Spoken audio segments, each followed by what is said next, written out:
वाहिगुरू जी का खालसा वाहिगुरू जी की फतेह। TV84 ਦੇ ਸਾਰੇ ਦਰਸ਼ਕ ਤੇ ਸਰੋਤੇ ਜਿਹੜੇ ਇਸ ਵਕਤ ਸਾਡੇ ਨਾਲ ਨਾਰਥ ਅਮਰੀਕਾ ਦੇ ਵਿੱਚੋਂ ਜੁੜੇ ਹੋਏ ਆ ਜਾਂ ਫਿਰ ਸੋਸ਼ਲ ਮੀਡੀਆ ਦੇ ਰਾਹੀਂ ਦੁਨੀਆ ਭਰ ਦੇ ਵਿੱਚ ਸਾਨੂੰ ਦੇਖ ਰਹੇ ਆ, ਉਹਨਾਂ ਸਾਰਿਆਂ ਦਾ ਮੈਂ ਅਮਰਵੀਰ ਸਿੰਘ ਅੱਜ ਇਸ ਹਫਤੇ ਦੇ ਅਖੀਰਲੇ ਪ੍ਰੋਗਰਾਮ ਪੈਨਲ ਡਿਸਕਸ਼ਨ ਦੇ ਵਿੱਚ ਤਹਿ ਦਿਲੋਂ ਸਵਾਗਤ ਕਰਦਾ।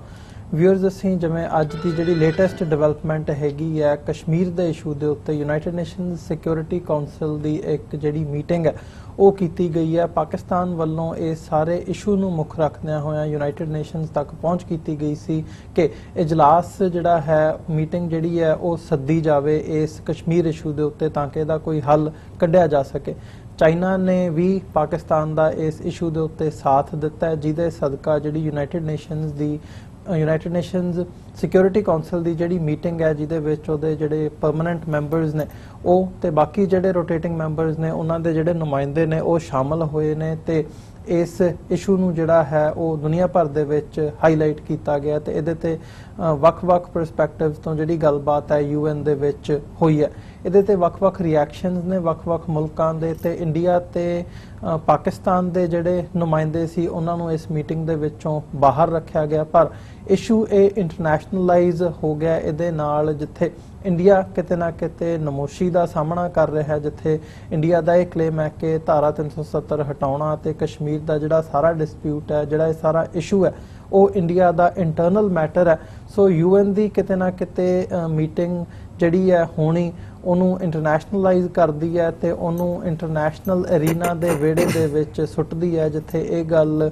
ਸਿੱਧ ਹੁੰਦੀ ਹੈ ਕਿ ਇਹ ਇੰਡੀਆ ਦਾ ਇੰਟਰਨਲ ਮੈਟਰ ਨਹੀਂ ਹੈ। ਤੇ ਪਾਕਿਸਤਾਨ ਵੱਲੋਂ ਵੀ ਅਗਰੈਸਿਵਲੀ ਇਸ ਕਸ਼ਮੀਰ ਇਸ਼ੂ ਨੂੰ ਫੋਲੋ ਕੀਤਾ ਜਾ ਰਿਹਾ ਹੈ। ਤੇ ਜਦੋਂ ਅਸੀਂ ਕਸ਼ਮੀਰ ਵੱਲ ਦੇਖਦੇ ਹਾਂ ਤਾਂ 12 ਦਿਨ ਹੋ ਚੁੱਕੇ ਆ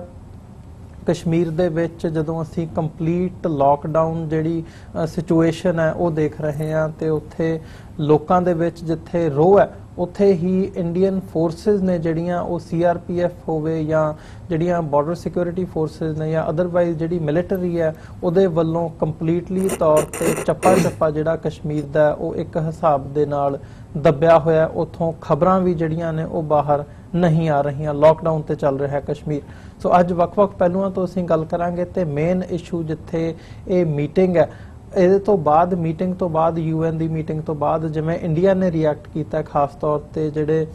ਇੰਡੀਆ ਦੇ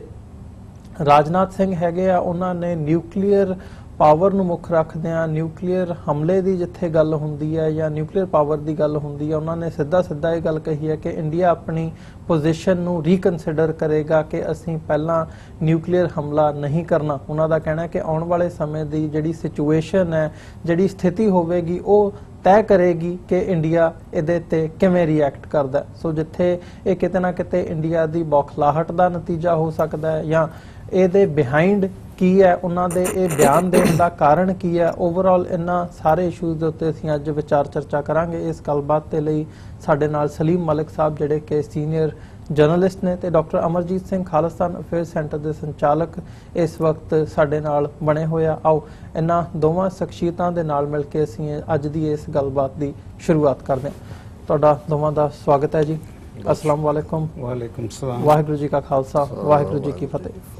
ਮਲਿਕ ਸਾਹਿਬ, ਸ਼ੁਰੂਆਤ ਕਰੀਏ, ਮੈਂ ਤੁਹਾਡੇ ਵੱਲ ਆਉਣਾ ਚਾਹੂੰਗਾ। ਜਿਵੇਂ ਪਾਕਿਸਤਾਨ ਵੱਲੋਂ ਅਗਰੈਸਿਵਲੀ ਪਰਸਿਊ ਕੀਤਾ ਗਿਆ ਤੇ ਚਾਈਨਾ ਦੀ ਸਪੋਰਟ ਦੇ ਨਾਲ ਜਿਹੜੀ UN ਸਿਕਿਉਰਿਟੀ ਕਾਉਂਸਲ ਦੀ ਇਹ ਮੀਟਿੰਗ ਹੈ ਇਹ ਸੰਭਵ ਹੋ ਸਕੀ ਹੈ। ਹਾਲਾਂਕਿ ਪਹਿਲਾਂ ਮੀਟਿੰਗਸ ਰੈਜ਼ੋਲੂਸ਼ਨਸ ਕਸ਼ਮੀਰ ਇਸ਼ੂ ਤੇ ਹੋ ਚੁੱਕੇ ਨੇ, ਉਮੀਦ ਕੀ ਕੀਤੀ ਜਾ ਸਕਦੀ ਹੈ ਇਹ ਇੱਕ ਵੱਖਰਾ ਵਿਸ਼ਾ, ਪਰ ਇੱਕ ਵਾਰ ਇਸ਼ੂ ਜਿਹੜਾ ਹੈ ਉਹ ਇੰਟਰਨੈਸ਼ਨਲਾਈਜ਼ ਹੋਇਆ, ਹਾਈਲਾਈਟ ਹੋਇਆ। ਜਿਹੜਾ ਕਸ਼ਮੀਰ ਦਾ ਇਸ਼ੂ ਹੈ, ਦੁਨੀਆ ਭਰ ਦੀਆਂ ਜਿਹੜੀਆਂ ਨਿਗਾਹਾਂ ਨੇ ਉਹ ਕਸ਼ਮੀਰ ਦੇ ਉੱਤੇ ਟਿਕੀਆਂ ਹੋਈਆਂ ਨੇ। ਕਿਵੇਂ ਦੇਖਦੇ ਹੋ ਜਿਹੜੀ ਇਹ ਮੀਟਿੰਗ ਹੋਈ ਹੈ ਯੂਨਾਈਟਿਡ ਨੇਸ਼ਨਸ ਦੀ ਸਿਕਿਉਰਿਟੀ ਕਾਉਂਸਲ ਦੀ? ਦੇਖੋ, ਅੱਜ ਜਿਹੜੀ ਫਰਾਈਡੇ ਦੇ ਦਿਨ, ਜੁਮੇ ਦੇ ਦਿਨ ਸਵੇਰੇ 10 ਵਜੇ ਨਿਊਯਾਰਕ ਦੇ ਟਾਈਮ ਦੇ ਮੁਤਾਬਿਕ ਇਹ ਜਿਹੜੀ ਸਿਕਿਉਰਿਟੀ ਕਾਉਂਸਲ ਦੀ ਇੱਕ ਰਸਮੀ ਇਜਲਾਸ ਸੀ ਤੇ ਇਸ ਮੀਟਿੰਗ ਦੇ ਅੰਦਰ ਖਾਸ ਕਸ਼ਮੀਰ ਦੀ ਜਿਹੜੀ ਰਿਕਵੈਸਟ ਪਾਕਿਸਤਾਨ ਦੀ ਤਰਫੋਂ ਪਰਮਨੈਂਟ ਰਿਪਰੈਜ਼ੈਂਟੇਟਿਵ ਦੀ ਯੂਨਾਈਟਿਡ ਨੇਸ਼ਨ ਡਾਕਟਰ ਮਲੀਆ ਲੋਦੀ ਨੇ ਕੀਤੇ ਸੀ। ਵਜ਼ੀਰ ਖਾਰਜਾ ਸ਼ਾਹ ਮਹਿਮੂਦ ਕੁਰੈਸ਼ੀ ਨੇ ਇਹ ਪੈਗਾਮ ਕੱਲਿਆ ਸੀ ਡਾਕਟਰ ਸਾਹਿਬਾ ਨੂੰ। ਉਹਦੇ ਬਾਅਦ ਚੂੰਕਿ ਜਿਹੜੇ 5 ਵੀਟੋ ਪਾਵਰ ਦੇ ਮੁਲਕ ਚੀਨ ਜਿਹੜਾ ਹੈ ਬਿਲਾਸ਼ੁਬਾ ਉਹਨੇ ਪਾਕਿਸਤਾਨ ਦੀ ਇਸ ਗੱਲ ਦਾ ਸਾਥ ਦਿੱਤਾ ਤੇ ਚੀਨ ਦੀ ਮਦਦ ਦੀ ਵਜ੍ਹਾ ਨਾਲ ਇਹ सिलसिला जो भी अज रस्मी एजेंडा सी ਇਹ ਤੈਅ ਪਾਇਆ ਤੇ ਇਹਦੇ ਅੰਦਰ ਚूंकि 10 गैर मुस्तकिल ਤੇ 5 ਜਿਹੜੇ ਆ ਵੀਟੋ ਪਾਵਰ 15 ਜਿਹੜੇ ਸਿਕਿਉਰਿਟੀ ਕੌਂਸਲ ਦੇ ਮੈਂਬਰ ਸੀ ਇਹਨਾਂ ਨੇ ਉਹਦੇ ਅੰਦਰ ਸ਼ਰੀਕ ਸੀ ਤੇ ਇਹਦੇ ਅੰਦਰ ਜਿਹੜਾ ਬੁਨਿਆਦੀ ਨੁਕਤਾ ਸੀ ਕਸ਼ਮੀਰ ਦਾ ਜਿਹਦੇ ਅੰਦਰ ਗੁਜ਼ਿਸ਼ਤਾ 5 ਅਗਸਤ ਦੇ ਬਾਅਦ ਜੋ ਖਾਸ ਤੌਰ ਤੇ ਪਾਕਿਸਤਾਨ ਤੇ ਇੰਡੀਆ ਦਾ ਮਾਹੌਲ ਉੱਥੇ ਬਣਿਆ ਹੋਇਆ ਜਿਸ ਤਰ੍ਹਾਂ ਇੱਕ ਪਾਸੇ ਕਸ਼ਮੀਰੀਆਂ ਤੇ ਜ਼ੁਲਮ ਹੋ ਰਿਹਾ ਬਲਕਿ ਕਸ਼ਮੀਰ ਮਕਬੂਜ਼ਾ ਕਸ਼ਮੀਰ ਨੂੰ ਇੱਕ ਜੇਲ੍ਹ ਬਣਾ ਦਿੱਤਾ ਗਿਆ ਤੇ ਉਹਦੇ ਬਾਅਦ ਇਹ ਜਿਹੜੀ ਅੱਜ ਦੀ ਮੀਟਿੰਗ ਸੀ ਜਿਸ ਤੇ ਬੇਸ਼ੁਮਾਰ ਉੱਥੇ ਪਾਕਿਸਤਾਨੀ ਤੇ ਇੰਡੀਅਨ ਤੇ ਦੂਸਰੇ ਮੁਲਕਾਂ ਦੇ ਜਰਨਲਿਸਟ ਵੀ ਉੱਥੇ ਮੌਜੂਦ ਸੀ ਤੇ ਉਸ ਚूंकि ਇਸ ਕਿਸਮ ਦੀ ਜਿਹੜੀ ਰਸਮੀ ਇਜਲਾਸ ਹੁੰਦਾ ਹੈ ਉਹਦੇ ਅੰਦਰ ਜਿਹੜੇ ਮੁਲਕ ਹੁੰਦੇ ਆ ਜਿਨ੍ਹਾਂ ਦੇ ਦਰਮਿਆਨ ਡਿਸਪਿਊਟ ਹੁੰਦਾ ਹੈ ਉਹਨਾਂ ਨੂੰ ਇਜਾਜ਼ਤ ਨਹੀਂ ਹੁੰਦੀ ਇਜਲਾਸ ਦੇ ਅੰਦਰ ਹਾਲਾਂਕਿ ਪਾਕਿਸਤਾਨ ਨੇ ਕੋਸ਼ਿਸ਼ ਕੀਤੀ ਸੀ ਪਾਕਿਸਤਾਨੀ ਮਿਸ਼ਨ ਨੇ ਕਿ ਸਿਕਿਉਰਿਟੀ ਕਾਉਂਸਲ ਦਾ ਜਿਹੜਾ 37 ਲਾਅ ਹੈ ਰੂਲ 37 ਦੇ ਇਹ ਕੋਸ਼ਿਸ਼ ਕੀਤੀ ਗਈ ਸੀ ਕਿ ਕਿਸੇ ਤਰ੍ਹਾਂ ਉਹ ਵੀ ਇਸ ਮੀਟਿੰਗ ਦੇ ਅੰਦਰ ਬੈਠੇ ਲੇਕਿਨ ਹੁਣ ਉਹਨਾਂ ਨੂੰ ਇਜਾਜ਼ਤ ਨਹੀਂ ਮਿਲੀ ਸੀ ਤੇ ਉਸ ਮੀਟਿੰਗ ਦੇ ਬਾਅਦ ਜਿਹੜੀ ਹੈ ਕੋਈ 90 ਮਿੰਟ ਦੀ ਮੀਟਿੰਗ ਸੀ ਉਸ ਮੀਟਿੰਗ ਦੇ ਬਾਅਦ ਇਹ ਜ਼ਰੂਰ ਹੋਇਆ ਕਿ ਯੂਨਾਈਟਿਡ ਨੇਸ਼ਨ ਦੀ ਬਿਲਡਿੰਗ ਦੀ ਜਿਹੜੀ ਰਾਹਦਰੀ ਹੈ ਜਿੱਥੇ ਅਮੂਮਨ ਪ੍ਰੈਸ ਬਰੀਫਿੰਗ ਹੁੰਦੀ ਹੈ ਮੁਖਤਲਿਫ ਸਫਾਰਤਕਾਰਾਂ ਦੀ ਉੱਥੇ ਚਾਈਨੀਜ਼ ਜਿਹੜੇ permanent represent to United Nation ਸੀ ਜ਼ੋਂਗ ਜੋਨ ਉਹਨਾਂ ਦੀ ਪ੍ਰੈਸ ਕਾਨਫਰੰਸ ਹੋਈ ਉਹਨਾਂ ਨੇ ਇਹ ਕਿਹਾ ਕਿ ਉਹਨਾਂ ਦਾ ਮੁਲਕ ਜੋ ਹੈ ਇਹ ਕੰਸਰਨ ਹੈ ਕਿ ਪਾਕਿਸਤਾਨ ਔਰ ਇੰਡੀਆ ਦੀ ਜਿਹੜੀ ਟੈਂਸ਼ਨ ਇਸ ਵੇਲੇ ਬੜੀ ਪੀਕ ਤੇ ਗਈ ਹੈ ਉਹਨੂੰ ਘੱਟ ਕੀਤਾ ਜਾਏ ਇਹਦੇ ਇਲਾਵਾ ਪਾਕਿਸਤਾਨੀ ਜਿਹੜੇ permanent representative to the United nation ਨੇ ਡਾਕਟਰ ਮਲੀਆ ਲੋਧੀ ਉਹਨਾਂ ਨੇ ਕਿਹਾ ਕਿ ਇਹ ਪਾਕਿਸਤਾਨ ਦੀ ਸਫਾਰਤੀ ਜੀਤ ਹੈ ਕਿ ਪਹਿਲੇ ਤੇ ਭਾਰਤ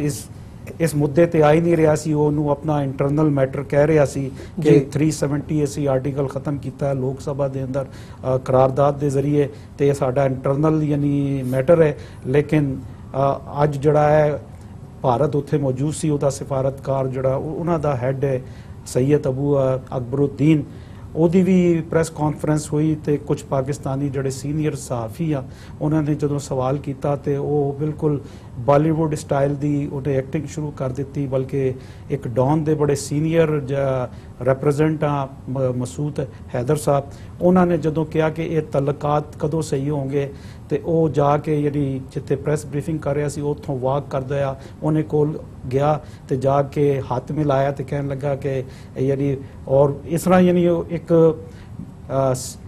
ਯਾਨੀ ਜੋ ਇੱਕ ਸਫਾਰਤਕਾਰ ਦਾ ਪ੍ਰੋਟੋਕੋਲ ਹੁੰਦਾ ਹੈ ਉਹਦੇ ਬਜਾਏ ਉਹ ਕੁਝ ਬਹੁਤ ਜ਼ਿਆਦਾ ਗਲਤ ਫਹਿਮੀ ਦੇ ਅੰਦਰ ਸੀ ਉਹ ਇਹ ਸਮਝ ਰਹੇ ਸੀ ਕਿ ਇਸ ਮੀਟਿੰਗ ਦਾ ਕੋਈ ਨਤੀਜਾ ਨਿਕਲਣਾ ਨਹੀਂ ਹੈ ਤੇ ਜਿਹੜਾ ਭਾਰਤ ਦਾ ਪਰਮਨੈਂਟ ਰਿਪਰੈਜ਼ੈਂਟੇਟਿਵ ਸੀ ਸੈयद ਅਕਬਰੁद्दीन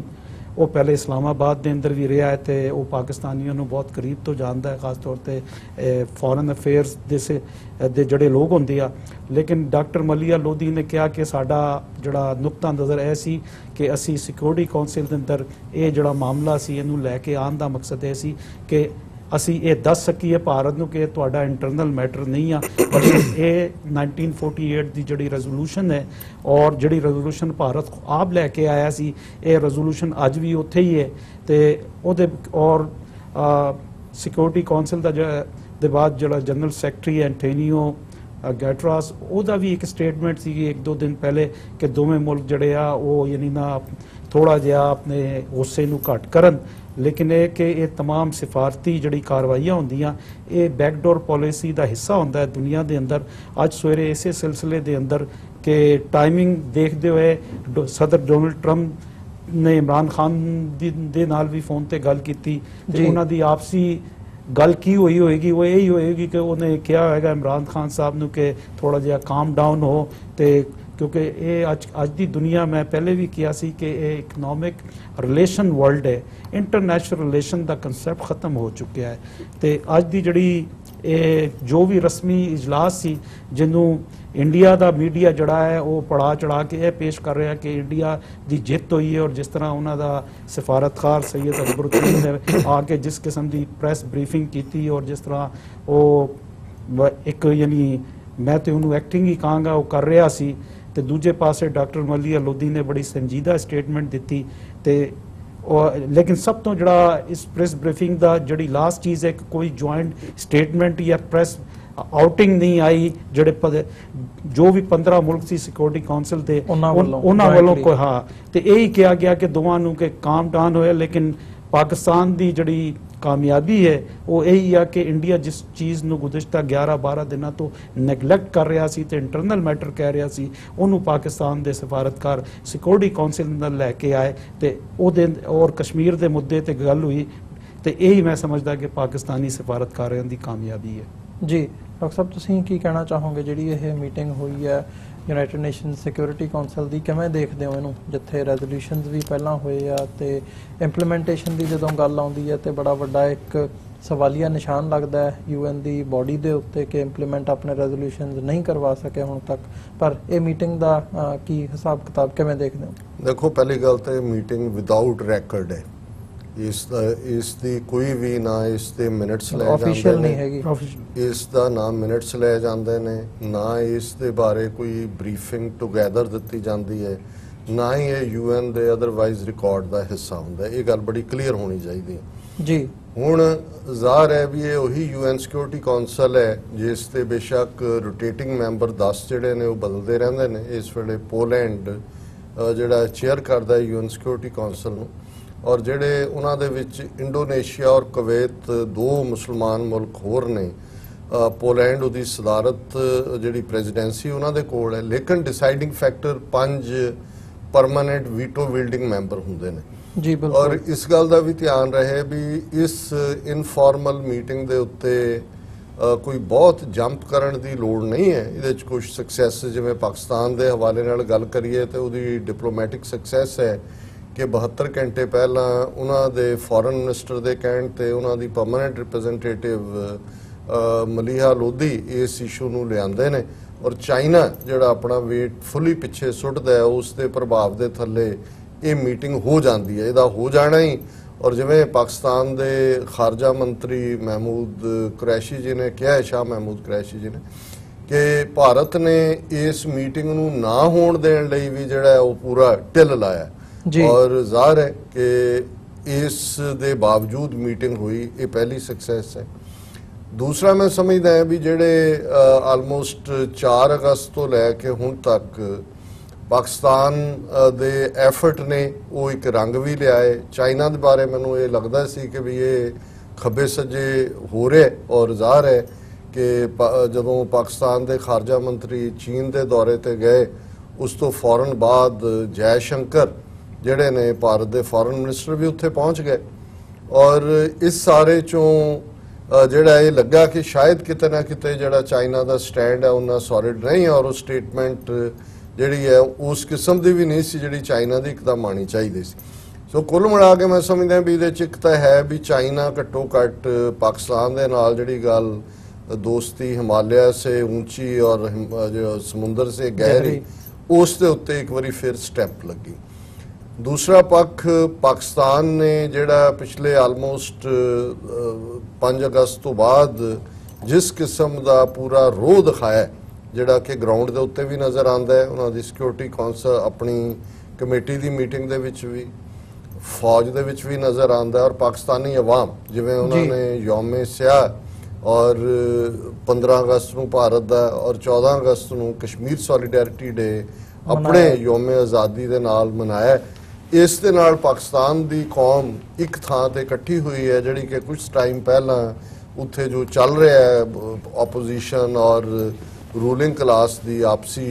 ਜਿਹੜੀ ਬੇਸ਼ੱਕ ਉਹ ਕਰਪਸ਼ਨ ਕੇਸਿਸ ਨੂੰ ਲੈ ਕੇ ਹੈ ਜਾਂ ਇਮਰਾਨ ਖਾਨ ਉਹਨਾਂ ਦੀ ਕੁਝ ਫਰੰਟਸ ਦੇ ਉੱਤੇ ਇਕਨੋਮਿਕਲ ਫਰੰਟ ਤੇ ਡਿਲੀਵਰ ਨਾ ਕਰ ਸਕਣ ਦੀ ਗੱਲ ਹੈ,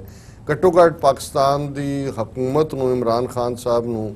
ਇਸ ਦੇ ਨਾਲ ਸਟਰੈਂਥ ਮਿਲੀ ਹੈ ਕਿ ਕੌਮ ਵੀ ਖੜੀ ਹੋਈ ਹੈ, ਔਰ ਕਸ਼ਮੀਰੀਆਂ ਦੇ ਪੱਖ ਤੋਂ ਜਿਹੜੇ 8-9 ਮਿਲੀਅਨ ਕਸ਼ਮੀਰੀ ਇੱਕ ਕੇਜ ਦੇ ਵਿੱਚ, ਇੱਕ ਪਿੰਜਰੇ ਦੇ ਵਿੱਚ ਤਾੜੇ ਹੋਏ ਨੇ, ਓਪਨ ਜੇਲ੍ਹ ਬਣਾਏ ਨੇ ਔਰ ਕੰਸੈਂਟਰੇਸ਼ਨ ਕੈਂਪ ਬਣਨ ਵੱਲ ਗੱਲ ਜਾ ਰਹੀ ਹੈ ਜੀ, ਉਹਨਾਂ ਨੂੰ ਇਹਦੇ ਨਾਲ ਜ਼ਰੂਰ ਹੌਸਲਾ ਮਿਲੇਗਾ ਕਿ ਜੀ ਸਾਡੀ ਆਵਾਜ਼ ਇੰਟਰਨੈਸ਼ਨਲੀ ਸੁਣੀ ਗਈ। ਹੁਣ ਸੁਣੀ ਕਿੰਨੀ ਕੁ ਜਾਏਗੀ ਮੈਂ ਸਮਝਦਾ ਐਵੇਂ, ਕਿਉਂਕਿ ਇਹ ਇੱਕ ਟੈਨਸ਼ਨ ਨੂੰ ਘਟਾਉਣ ਲਈ ਅਮਰੀਕਾ ਰੂਸ ਨੂੰ ਵੀ ਲੱਗਾ ਕਿ ਵੀ ਇਸ ਕਿਸਮ ਦੀ ਮੀਟਿੰਗ ਹੋ ਲੈਣ ਦੇਣੀ ਚਾਹੀਦੀ ਹੈ, ਔਰ ਇਹਦੇ 'ਚ ਕੋਈ ਇਹ ਨਹੀਂ ਸੀ ਕਿ ਕਿਸੇ ਦੇ ਵੀਟੋ ਕਰਨ ਦਾ ਹੱਕ ਜਿਹੜਾ ਹੋਣਾ ਜਾਂ ਨਾ ਹੋਣਾ ਇਸ ਦੇ ਨਾਲ ਇਹ ਕੋਈ ਜੁੜੀ ਹੋਈ ਗੱਲ ਸੀ। ਸੋ ਇਸ 'ਚ ਮੈਂ ਦੇਖਦਾ ਕਿ ਵੀ ਇਹ ਜ਼ਰੂਰ ਇੱਕ ਹੋਇਆ ਕਿ ਵੀ ਇਹਦੇ ਨਾਲ ਔਰ ਐਨ ਮੀਟਿੰਗ ਦੀ ਈਵ ਦੇ ਉੱਤੇ ਪ੍ਰੈਜ਼ੀਡੈਂਟ ਟਰੰਪ ਔਰ ਇਮਰਾਨ ਖਾਨ ਹੋਰਾਂ ਦੀ ਗੱਲਬਾਤ, ਇਹ ਨਹੀਂ ਅਜੇ ਪਤਾ ਵੀ ਇਨੀਸ਼ੀਏਟ ਟਰੰਪ ਨੇ ਕੀਤਾ ਜਾਂ ਇਮਰਾਨ ਖਾਨ ਹਕੂਮਤ ਨੇ ਕੀਤਾ, ਲੇਕਿਨ ਜੇ ਟਰੰਪ ਨੇ ਵਕਤ ਦਿੱਤਾ ਹੈ ਇਹਦਾ ਮਤਲਬ ਹੈ ਕਿ ਇਹਨਾਂ ਨੂੰ ਵੀ ਇਹ ਫਿਕਰ ਹੈ ਕਿ ਜੋ ਉੱਥੇ ਹਾਲਾਤ ਬਣੇ ਹੋਏ ਨੇ ਅਲਟੀਮੇਟਲੀ ਕੋਈ ਵੀ ਜਿਹੜੀ ਜੰਗ ਹੈ ਉੱਥੇ ਉਹ ਰਵਾਇਤੀ ਹਥਿਆਰਾਂ ਤੱਕ ਨਹੀਂ ਰਹੇਗੀ, ਔਰ ਜੇ ਇਹ ਨਿਊਕਲੀਅਰ ਜਿਹੜੀ ਹੈ ਉਹ ਬਦਲਦੀ ਹੈ ਤਾਂ ਉਹਦੇ 'ਚ ਫਿਰ ਜਿਹੜੇ ਇੱਥੇ ਬੈਠੇ ਨੇ ਵਾਈਟ ਹਾਊਸ 'ਚ ਵੀ ਉਹਨਾਂ ਦੀ ਐਪਲ ਪਾਈ ਦੇ ਵਿੱਚ ਵੀ ਨਿਊਕਲੀਅਰ ਰੇਡੀਏਸ਼ਨ ਹੋਏਗੀ। ਇਹ ਗੱਲ ਫਿਰ ਕੱਲੇ ਸਾਊਥ ਏਸ਼ੀਆ ਦੇ 2 ਬਿਲੀਅਨ ਲੋਕਾਂ ਦੀ ਤਬਾਹੀ ਦੀ ਨਹੀਂ ਹੋਏਗੀ, ਕਿਉਂਕਿ ਗੱਲ ਇਹ ਅੱਜ ਵੀ, ਕਿਉਂਕਿ ਮਹੀਨਾ ਜਦੋਂ ਅਸੀਂ ਅਗਸਤ ਦਾ ਦੇਖਦੇ ਹਾਂ ਹੀਰੋਸ਼ੀਮਾ ਨਾਗਾਸਾਕੀ ਦੇ ਉੱਤੇ ਜਿਹੜੀ ਬੰਬਾਰਡਮੈਂਟ ਦਾ ਜਿਹੜੀ ਹੈ ਉਹ ਚੱਲ ਰਿਹਾ ਇਹਨਾਂ ਦਿਨਾਂ ਦੇ ਵਿੱਚ ਹੀ ਹੋਈ, ਪਿਛਲੇ ਜਿਹੜੇ 2 ਹਫ਼ਤੇ ਬੀਤੇ ਨੇ ਉਹਨਾਂ 'ਚ 2 ਦਿਨ ਦੇ ਵਕਫੇ ਤੇ ਹੀਰੋਸ਼ੀਮਾ ਔਰ ਨਾਗਾਸਾਕੀ 'ਚ, ਔਰ ਜ਼ਾਹਰ ਹੈ ਕਿ ਉਹ ਬੜੇ ਕਰੂਡ ਕਿਸਮ ਦੇ ਬੰਬ ਸੀ ਜਿਹੜੇ ਕਿ ਉਹਨਾਂ ਦੇ ਉੱਤੇ 2 ਸ਼ਹਿਰਾਂ ਤੇ ਸੁੱਟੇ ਗਏ। ਹੁਣ ਉਦੋਂ ਕੋਈ ਮਿਸਲ ਸਿਸਟਮ ਨਹੀਂ ਸੀ, ਕੋਈ ਨਿਊਕਲੀਅਰ ਵਾਰਹੈਡ ਨਹੀਂ ਸੀ, ਕੋਈ ਡਿਲੀਵਰੀ ਸਿਸਟਮ ਉਸ ਕਿਸਮ ਦਾ ਨਹੀਂ ਸੀ। ਹੁਣ ਤਾਂ ਸਾਰਾ ਭਾਰਤ ਉਹਨਾਂ ਦੇ ਵੱਡੇ ਸ਼ਹਿਰ ਕੰਨਿਆ ਕੁਮਾਰੀ ਤੱਕ ਔਰ ਸਾਰਾ ਪਾਕਿਸਤਾਨ ਦੋਵੇਂ ਪਾਸੇ ਹੀ ਇੱਕ ਦੂਜੇ ਦੀਆਂ ਨਿਊਕਲੀਅਰ ਗਨ ਸ਼ਾਟਸ ਦੇ ਥੱਲੇ ਹੈ, ਔਰ ਉਹਦੇ 'ਚ ਜਿਹੜੀ ਤਬਾਹੀ ਹੈ ਔਰ 3.5 ਤੋਂ 4 ਮਿੰਟ ਦਾ ਗੈਪ ਹੈ ਜਿਹਦੇ 'ਚ, ਕਿਉਂਕਿ ਕੋਈ ਸਮੁੰਦਰ ਨਹੀਂ ਨਾ ਕਿ ਵਿੱਚ ਐਟਲਾਂਟਿਕ ਲੱਗਦਾ ਜਾਂ ਪੈਸੀਫਿਕ ਲੱਗਦਾ ਜਿਹੜੀਆਂ ਪ੍ਰੀਵੀਅਸ ਨਿਊਕਲੀਅਰ ਪਾਵਰ ਸੀ। ਸੋ ਕੋਈ ਵੀ ਈਵਨ ਮਿਸਕਮਿਊਨੀਕੇਸ਼ਨ ਔਰ ਕੋਈ ਵੀ ਪੰਛੀਆਂ ਦਾ ਸਮੂਹ ਹੀ ਜਿਹੜਾ ਫਲੌਕ ਹੁੰਦਾ ਹੈ ਤੇ ਉਹਨਾਂ ਦੇ ਰਡਾਰਸ ਦੇ ਉੱਤੇ ਕੁਝ ਆ ਜਾਂਦਾ ਹੈ ਕਿ ਵੀ ਕੰਮ ਹੋ ਗਿਆ ਤੇ ਗੱਲ ਕਿਤੇ। ਸੋ ਆਈ ਥਿੰਕ ਇਹ ਇੱਕ ਡਰ ਹੈ, ਕੋਈ ਜੰਮੂ ਕਸ਼ਮੀਰ 'ਚ ਕਿਸੇ ਦਾ ਇੰਟਰਸਟ ਨਹੀਂ ਹੈ ਇਹਨਾਂ ਪਾਵਰਸ ਦਾ, ਜੇ ਹੁੰਦਾ ਤੇ 72 ਸਾਲ ਤੋਂ ਇਹ ਲਟਕਦਾ ਨਾ ਹੁੰਦਾ, ਜਿਹੜੀ ਇਹਨਾਂ ਦੀ ਜ਼ਿੰਮੇਵਾਰੀ ਸੀ। UN ਸਿਕਿਉਰਿਟੀ ਕਾਉਂਸਲ ਦੇ ਆਪਣੇ ਰੈਜ਼ੋਲੂਸ਼ਨ ਨੇ ਤੇ ਜੇ ਉਹਦੇ 'ਚ ਉਹਨਾਂ ਨੇ ਸੰਜੀਦਗੀ ਦਿਖਾਈ ਹੁੰਦੀ ਤੇ ਨਾ 65 ਹੁੰਦਾ, ਨਾ 71 ਹੁੰਦਾ, ਨਾ 99 ਹੁੰਦਾ ਤੇ ਨਾ ਅੱਜ ਕਸ਼ਮੀਰ ਦੀ ਘਾਟੀ ਜਿਹੜੀ ਆ ਉਹ ਕੇਜ ਕਨਵਰਟ ਕੀਤੀ ਹੁੰਦੀ। ਸੋ ਇਹ ਸਭ ਤੋਂ ਵੱਡਾ ਭਗੌੜਾਪਨ ਇਹਨਾਂ ਦਾ ਹੈ। ਦੂਸਰੀ ਗੱਲ ਭਾਰਤ ਦੇ ਹਵਾਲੇ ਨਾਲ ਹੈ, ਮੈਂ ਸਮਝਦਾ ਵੀ ਉਹਨਾਂ ਦਾ ਮੀਡੀਆ ਔਰ ਉਹਨਾਂ ਦਾ ਜਿਹੜਾ ਬਾਹਰਲਾ ਅਮਲਾ ਫੈਲਾ ਵੀ ਹੈ, ਜਿਵੇਂ ਉਹ ਜਿੰਗੋਇਸਟਿਕ ਉਹਨਾਂ ਦਾ ਸੀ ਬਣਾਇਆ ਹੋਇਆ ਸਾਰਾ ਕਿ ਜੀ ਜਿਵੇਂ ਅਸੀਂ ਕਰ ਦਿੱਤਾ ਹੈ ਤੇ ਇਹ ਰੱਬ ਦਾ ਫਾਈਨਲ ਵਰਡ ਹੋ ਗਿਆ ਤੇ ਗੱਲ ਮੁੱਕ ਗਈ ਹੈ ਜੀ। ਇਹ ਮੈਸੇਜ ਔਰ ਉਹਨਾਂ ਨੇ ਕਿਵੇਂ ਇੱਥੇ ਵੀ ਲੋਕਲ ਨਿਊਯਾਰਕ ਦੇ ਕਾਂਗਰਸਮੈਨ ਜਿਹਨੇ ਸਟੇਟ ਡਿਪਾਰਟਮੈਂਟ ਨੂੰ ਲਿਖਿਆ ਕਿ ਜੀ ਮੇਰੇ ਕੰਸਟੀਟਿਊਐਂਟਸ ਨੇ ਮੈਨੂੰ ਕਿਹਾ ਕਸ਼ਮੀਰ ਦੇ ਮਾਮਲੇ 'ਚ ਕੁਝ ਕਰੋ, ਅਮਰੀਕਾ ਐਗਰੈਸਿਵ ਪਾਲਿਸੀ ਲੈ, ਕਿਵੇਂ ਉਹਨੂੰ ਬੈਕ ਟਰੈਕ ਕਰਵਾਇਆ, ਮਾਫੀ ਮੰਗਣ ਤੇ ਮਜਬੂਰ ਕੀਤਾ ਹਾਂਜੀ ਟੌਮ ਸੌਜ਼ੀ। ਔਰ ਇਸੇ ਤਰ੍ਹਾਂ ਕਿਵੇਂ ਈਵਨ ਵਿਦ ਇਨ ਇੰਡੀਆ ਉਹਨਾਂ ਨੇ ਉਹ ਮਾਹੌਲ ਸਿਰਜ ਦਿੱਤਾ ਹੈ ਕਿ ਆਪੋਜੀਸ਼ਨ ਪਾਰਟੀਆਂ ਜਿਹੜੀਆਂ ਨੇ ਉਹ ਵੀ ਖੁੰਡੀਆਂ ਹੋ ਗਈਆਂ, ਕੁਝ ਤਾਂ ਸਿੱਧਾ ਹੀ ਬੀਜੇਪੀ ਨੂੰ ਜੁਆਇਨ ਕਰ ਗਏ। ਪਰ ਅੱਜ ਦੀ ਇਸ ਮੀਟਿੰਗ ਦਾ ਇਹ ਨਤੀਜਾ ਹੈ ਕਿ ਕਾਂਗਰਸ ਪਾਰਟੀ ਦਾ ਸਪੋਕਸਪਰਸਨ ਕਹਿ ਰਿਹਾ ਕਿ ਬੀਜੇਪੀ ਦੀ ਡਿਪਲੋਮੈਟਿਕ ਫੇਲਿਅਰ ਹੈ ਕਿ ਇਹ ਜਿਹੜਾ ਉਹਨਾਂ ਨੇ ਕੀਤਾ, ਔਰ ਉਹਨਾਂ ਨੇ ਕਿਹਾ ਜੀ ਇਹ ਕਸ਼ਮੀਰ ਦਾ ਮੁੱਦਾ ਇੱਕ ਵਾਰ ਫਿਰ ਇੰਟਰਨੈਸ਼ਨਲਾਈਜ਼ ਹੋਇਆ। ਸੋ ਮੈਂ ਸਮਝਦਾ ਹਾਂ ਵੀ ਮੈਂ ਇਹਦੇ ਤੇ ਇੱਕ ਰਿਸਟ੍ਰੇਨਡ ਰਿਐਕਸ਼ਨ ਹੀ ਦਿਆਂਗਾ ਕਿ ਵੀ it's a positive thing. Pakistan ਦੀ ਡਿਪਲੋਮੇਸੀ ਨੂੰ ਕ੍ਰੈਡਿਟ ਵੀ ਦੇਣਾ ਬਣਦਾ ਹੈ ਕਿ ਗੱਲ ਅੱਗੇ ਤੁਰੀ ਹੈ। ਚਾਈਨਾ ਦਾ ਫਰਮ ਸਟੈਂਡ, ਉਹਨਾਂ ਨੇ ਹਿਊਮਨ ਰਾਈਟਸ ਦੀ ਗੱਲ ਵੀ ਕੀਤੀ ਹੈ ਔਰ ਈਵਨ ਇਹਨੂੰ ਤੋੜਨਾ ਉਹਨਾਂ ਨੇ ਆਪਣੇ ਲਦਾਖ ਨਾਲ ਜੋੜ ਕੇ ਸੋਵਰਨਿਟੀ ਵਾਇਓਲੇਸ਼ਨ ਦੀ ਗੱਲ ਵੀ ਕੀਤੀ ਹੈ। ਔਰ ਮਸਲੇ ਦਾ ਹੱਲ ਜਿਹੜਾ ਹੈ ਉਹ UN ਚਾਰਟਰ, ਜਿਹੜੇ ਚਾਈਨੀਜ਼ ਪਰਮਨੈਂਟ ਰਿਪਰੈਜ਼ੈਂਟੇਟਿਵਸ ਨੇ ਜਿਹੜੇ ਉਹਨਾਂ ਨੇ 3 ਲਫ਼ਜ਼ ਕਹੇ ਕਿ UN charter, UN security council resolution ਔਰ ਬਾਈਲੈਟਰਲ। ਸੋ ਜ਼ਾਹਰ ਹੈ ਕਿ ਭਾਰਤ ਇਹਨਾਂ ਤਿੰਨਾਂ ਦਾ ਹੀ ਭਗੌੜਾ ਹੈ। ਜੇ ਗੱਲ UN ਚਾਰਟਰ ਦੀ ਕਰੀਏ ਉਹਦਾ ਵੀ ਭਗੌੜਾ ਹੈ ਔਰ ਇੰਟਰਨੈਸ਼ਨਲ ਜਿਹੜਾ ਇਹਨਾਂ ਦੇ UN ਸਿਕਿਉਰਿਟੀ ਕਾਉਂਸਲ ਰੈਜ਼ੋਲੂਸ਼ਨਸ ਦਾ ਵੀ ਭਗੌੜਾ ਹੈ। ਤੇ ਜਿਸ ਸ਼ਿਮਲਾ ਐਗਰੀਮੈਂਟ ਦਾ ਬੜਾ ਰੌਲਾ ਪਾ ਰਹੇ ਸੀ ਜੀ ਉਹਦੇ 'ਚ ਅਸੀਂ ਇਹਨੂੰ ਇੰਟਰਨੈਸ਼ਨਲ 'ਚੋਂ ਕੱਢ ਕੇ ਬਾਈਲੈਟਰਲ ਕਰ ਲਿਆ। ਆਰਟੀਕਲ 370 ਨੂੰ ਕੱਢਣ ਵੇਲੇ ਬਾਈਲੈਟਰਲ ਕੀਤਾ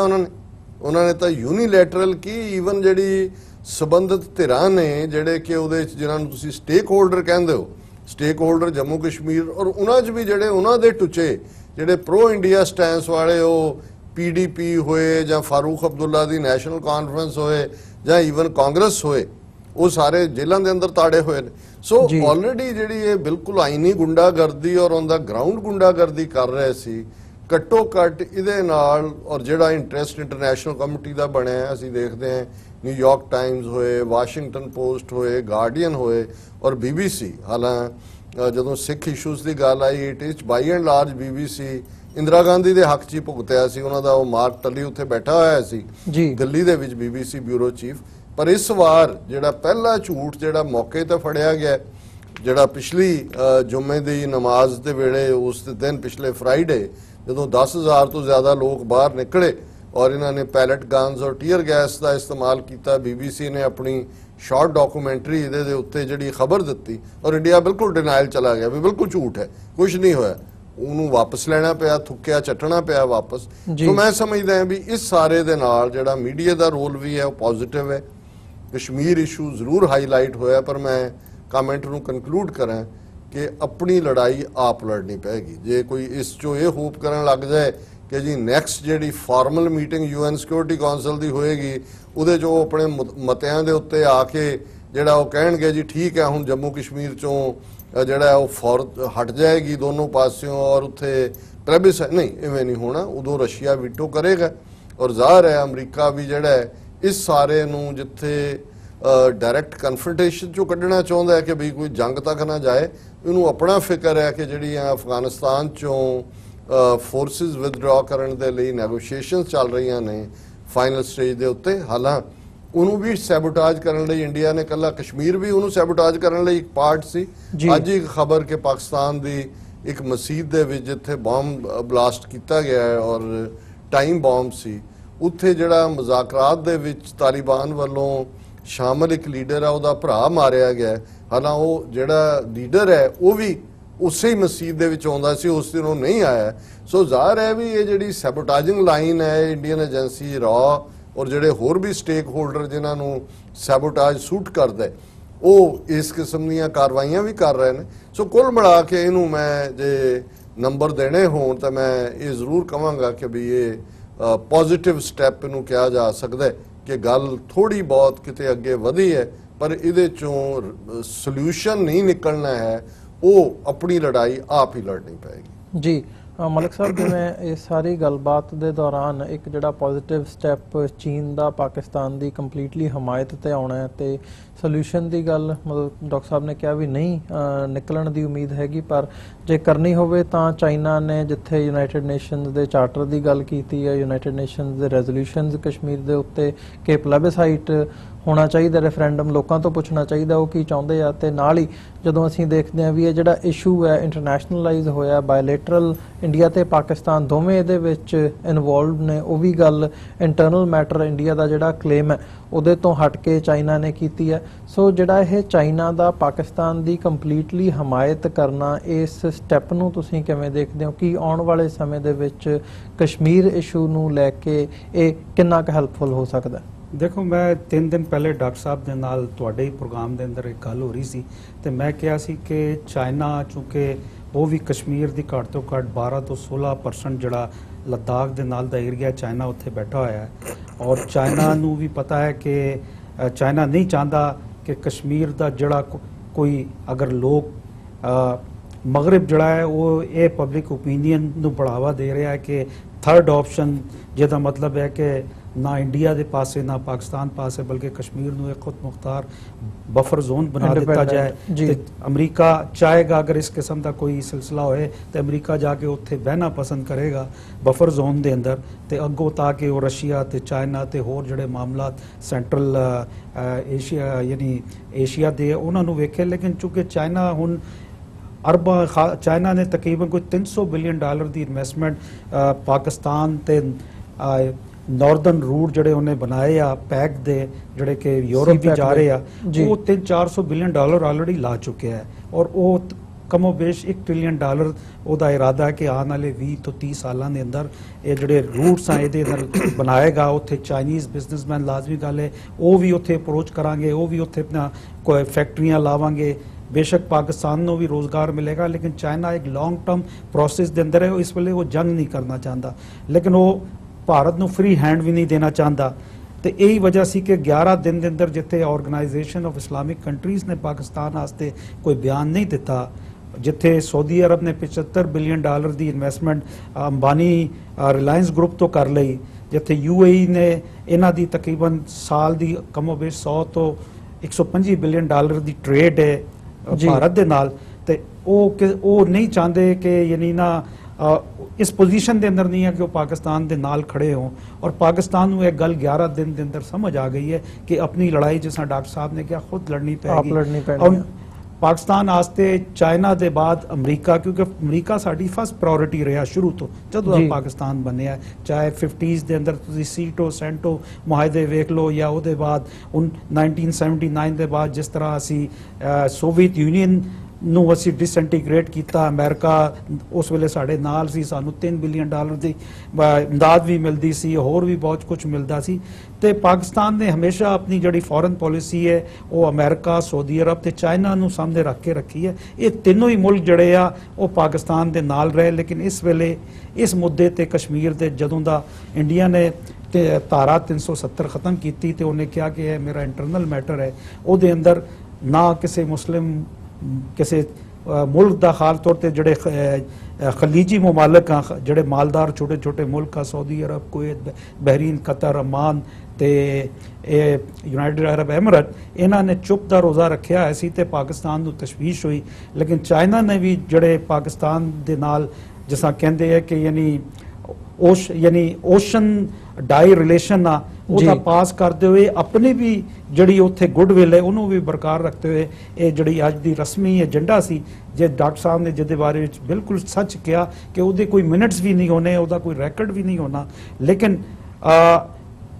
ਪਾਕਿਸਤਾਨ ਦੇ ਮੀਡੀਆ ਔਰ ਖਾਸ ਤੌਰ ਤੇ ਇੱਥੇ ਜਿਹੜੇ ਪਾਕਿਸਤਾਨ ਦੇ ਜਰਨਲਿਸਟ ਸੀ, ਉਹਨਾਂ ਨੇ ਜਿੱਥੇ ਆਪਣੇ ਚੈਨਲਸ ਦੇ ਅੰਦਰ ਜਿਹੜੀ ਫੁਟੇਜ ਕੱਲੀ ਹੈ, ਰਿਪੋਰਟ ਕੱਲੀ, ਉਹਦੇ ਅੰਦਰ ਪਾਕਿਸਤਾਨ ਦੀ ਤਾਰੀਖੀ ਕਾਮਯਾਬੀ 'ਚ ਮੈਂ ਦੇਖਿਆ ਪਾਕਿਸਤਾਨੀ ਟੀਵੀ ਚੈਨਲਾਂ ਤੇ ਚੱਲ ਰਹੀ ਆ, ਉੱਥੇ ਇੰਡੀਆ ਦੇ ਟੀਵੀ ਚੈਨਲ ਵੀ ਭਰੇ ਹੋਏ ਆ। ਸੈਯਦ ਅਕਬਰਉদ্ਦੀਨ ਜਿਹੜਾ ਉਹਨਾਂ ਦਾ ਪਰਮਨੈਂਟ ਰਿਪਰੈਜ਼ੈਂਟੇਟਿਵ ਹੈ ਅਕਵਾਮ ਮੁਤਹਿਦਾ ਦੇ ਅੰਦਰ, ਉਹਦੀ ਗੱਲਾਂ ਤੇ ਕਿ ਉਹਨੇ ਯਾਨੀ ਭਾਰਤ ਦਾ ਮੁੱਦਾ ਕਰ ਦਿੱਤਾ ਤੇ ਕੋਈ ਪਾਕਿਸਤਾਨ ਨੂੰ ਇਹਦਾ ਬੈਨੀਫਿਟ ਨਹੀਂ ਮਿਲਿਆ। ਲੇਕਿਨ ਇਸ ਵੇਲੇ ਇਹ ਮੁੱਦਾ ਚੂੰਕਿ ਦੁਬਾਰਾ ਇੰਟਰਨੈਸ਼ਨਲ ਵਰਲਡ ਦੇ ਅੰਦਰ ਦੁਬਾਰਾ 54 ਇਅਰਸ ਦੇ ਬਾਅਦ ਆਇਆ, 1965 ਦੀ ਜੰਗ ਦੇ ਬਾਅਦ, ਇਹ ਹੀ ਅਸੀਂ ਸਮਝਦੇ ਹਾਂ ਕਿ ਇਸ ਮੁੱਦੇ ਨੂੰ ਦੁਬਾਰਾ ਜ਼ਿੰਦਾ ਹੋਣਾ ਇਹ ਪਾਕਿਸਤਾਨ ਦੀ ਇੱਕ ਕਾਮਯਾਬੀ ਹੈ, ਜਿੱਥੇ ਪਾਕਿਸਤਾਨ ਦੇ ਸਫਾਰਤਕਾਰ ਬਾਜ਼ ਵੇਲੇ ਅਸੀਂ ਉਹਨਾਂ ਦੀ ਕਾਰਕਰਦਗੀ ਤੋਂ ਨਾਰਾਜ਼ ਵੀ ਹੁੰਦੇ ਆ। ਲੇਕਿਨ ਇਸ ਮਾਮਲੇ ਦੇ ਅੰਦਰ ਪਾਕਿਸਤਾਨੀ ਮਿਸ਼ਨ ਨੇ ਬੜਾ ਕੰਮ ਕੀਤਾ। ਉਹਦਾ ਮੈਂ ਸਮਝਦਾ ਕਿ ਬਿਲਾ ਸ਼ੁਬਾ ਸਹਿਰਾ ਡਾਕਟਰ ਮਲਿਆ ਲੋਧੀ ਨੂੰ ਵੀ ਜਾਂਦਾ ਹੈ ਕਿ ਇਹ ਖਾਸ ਤੌਰ ਤੇ ਕਿਉਂਕਿ ਇਹ ਡੂ ਔਰ ਡਾਈ ਵਾਲੀ ਗੱਲ ਸੀ। ਲੇਕਿਨ ਇਹ ਜਿਹੜਾ ਮੌਜੂਦਾ ਸਿਨੈਰੀਓ ਹੈ ਜਿਹਦੇ ਅੰਦਰ ਜਿਹੜੀ ਮਈਸ਼ਤ ਹੈ, ਜਿਹੜੀ ਇਕਨੋਮੀ ਹੈ, ਉਹ ਹੀ ਦੇਸ਼ਾਂ ਦੇ ਜਿਹੜੇ ਸੰਬੰਧ ਆ ਉਹਨਾਂ ਨੂੰ ਮਜ਼ਬੂਤ ਕਰਦੀ ਆ। ਤੇ ਪਾਕਿਸਤਾਨ ਚੂੰਕਿ ਗੁਜ਼ਸ਼ਤਾ 40 ਸਾਲਾਂ ਤੋਂ ਮੁxtਲਿਫ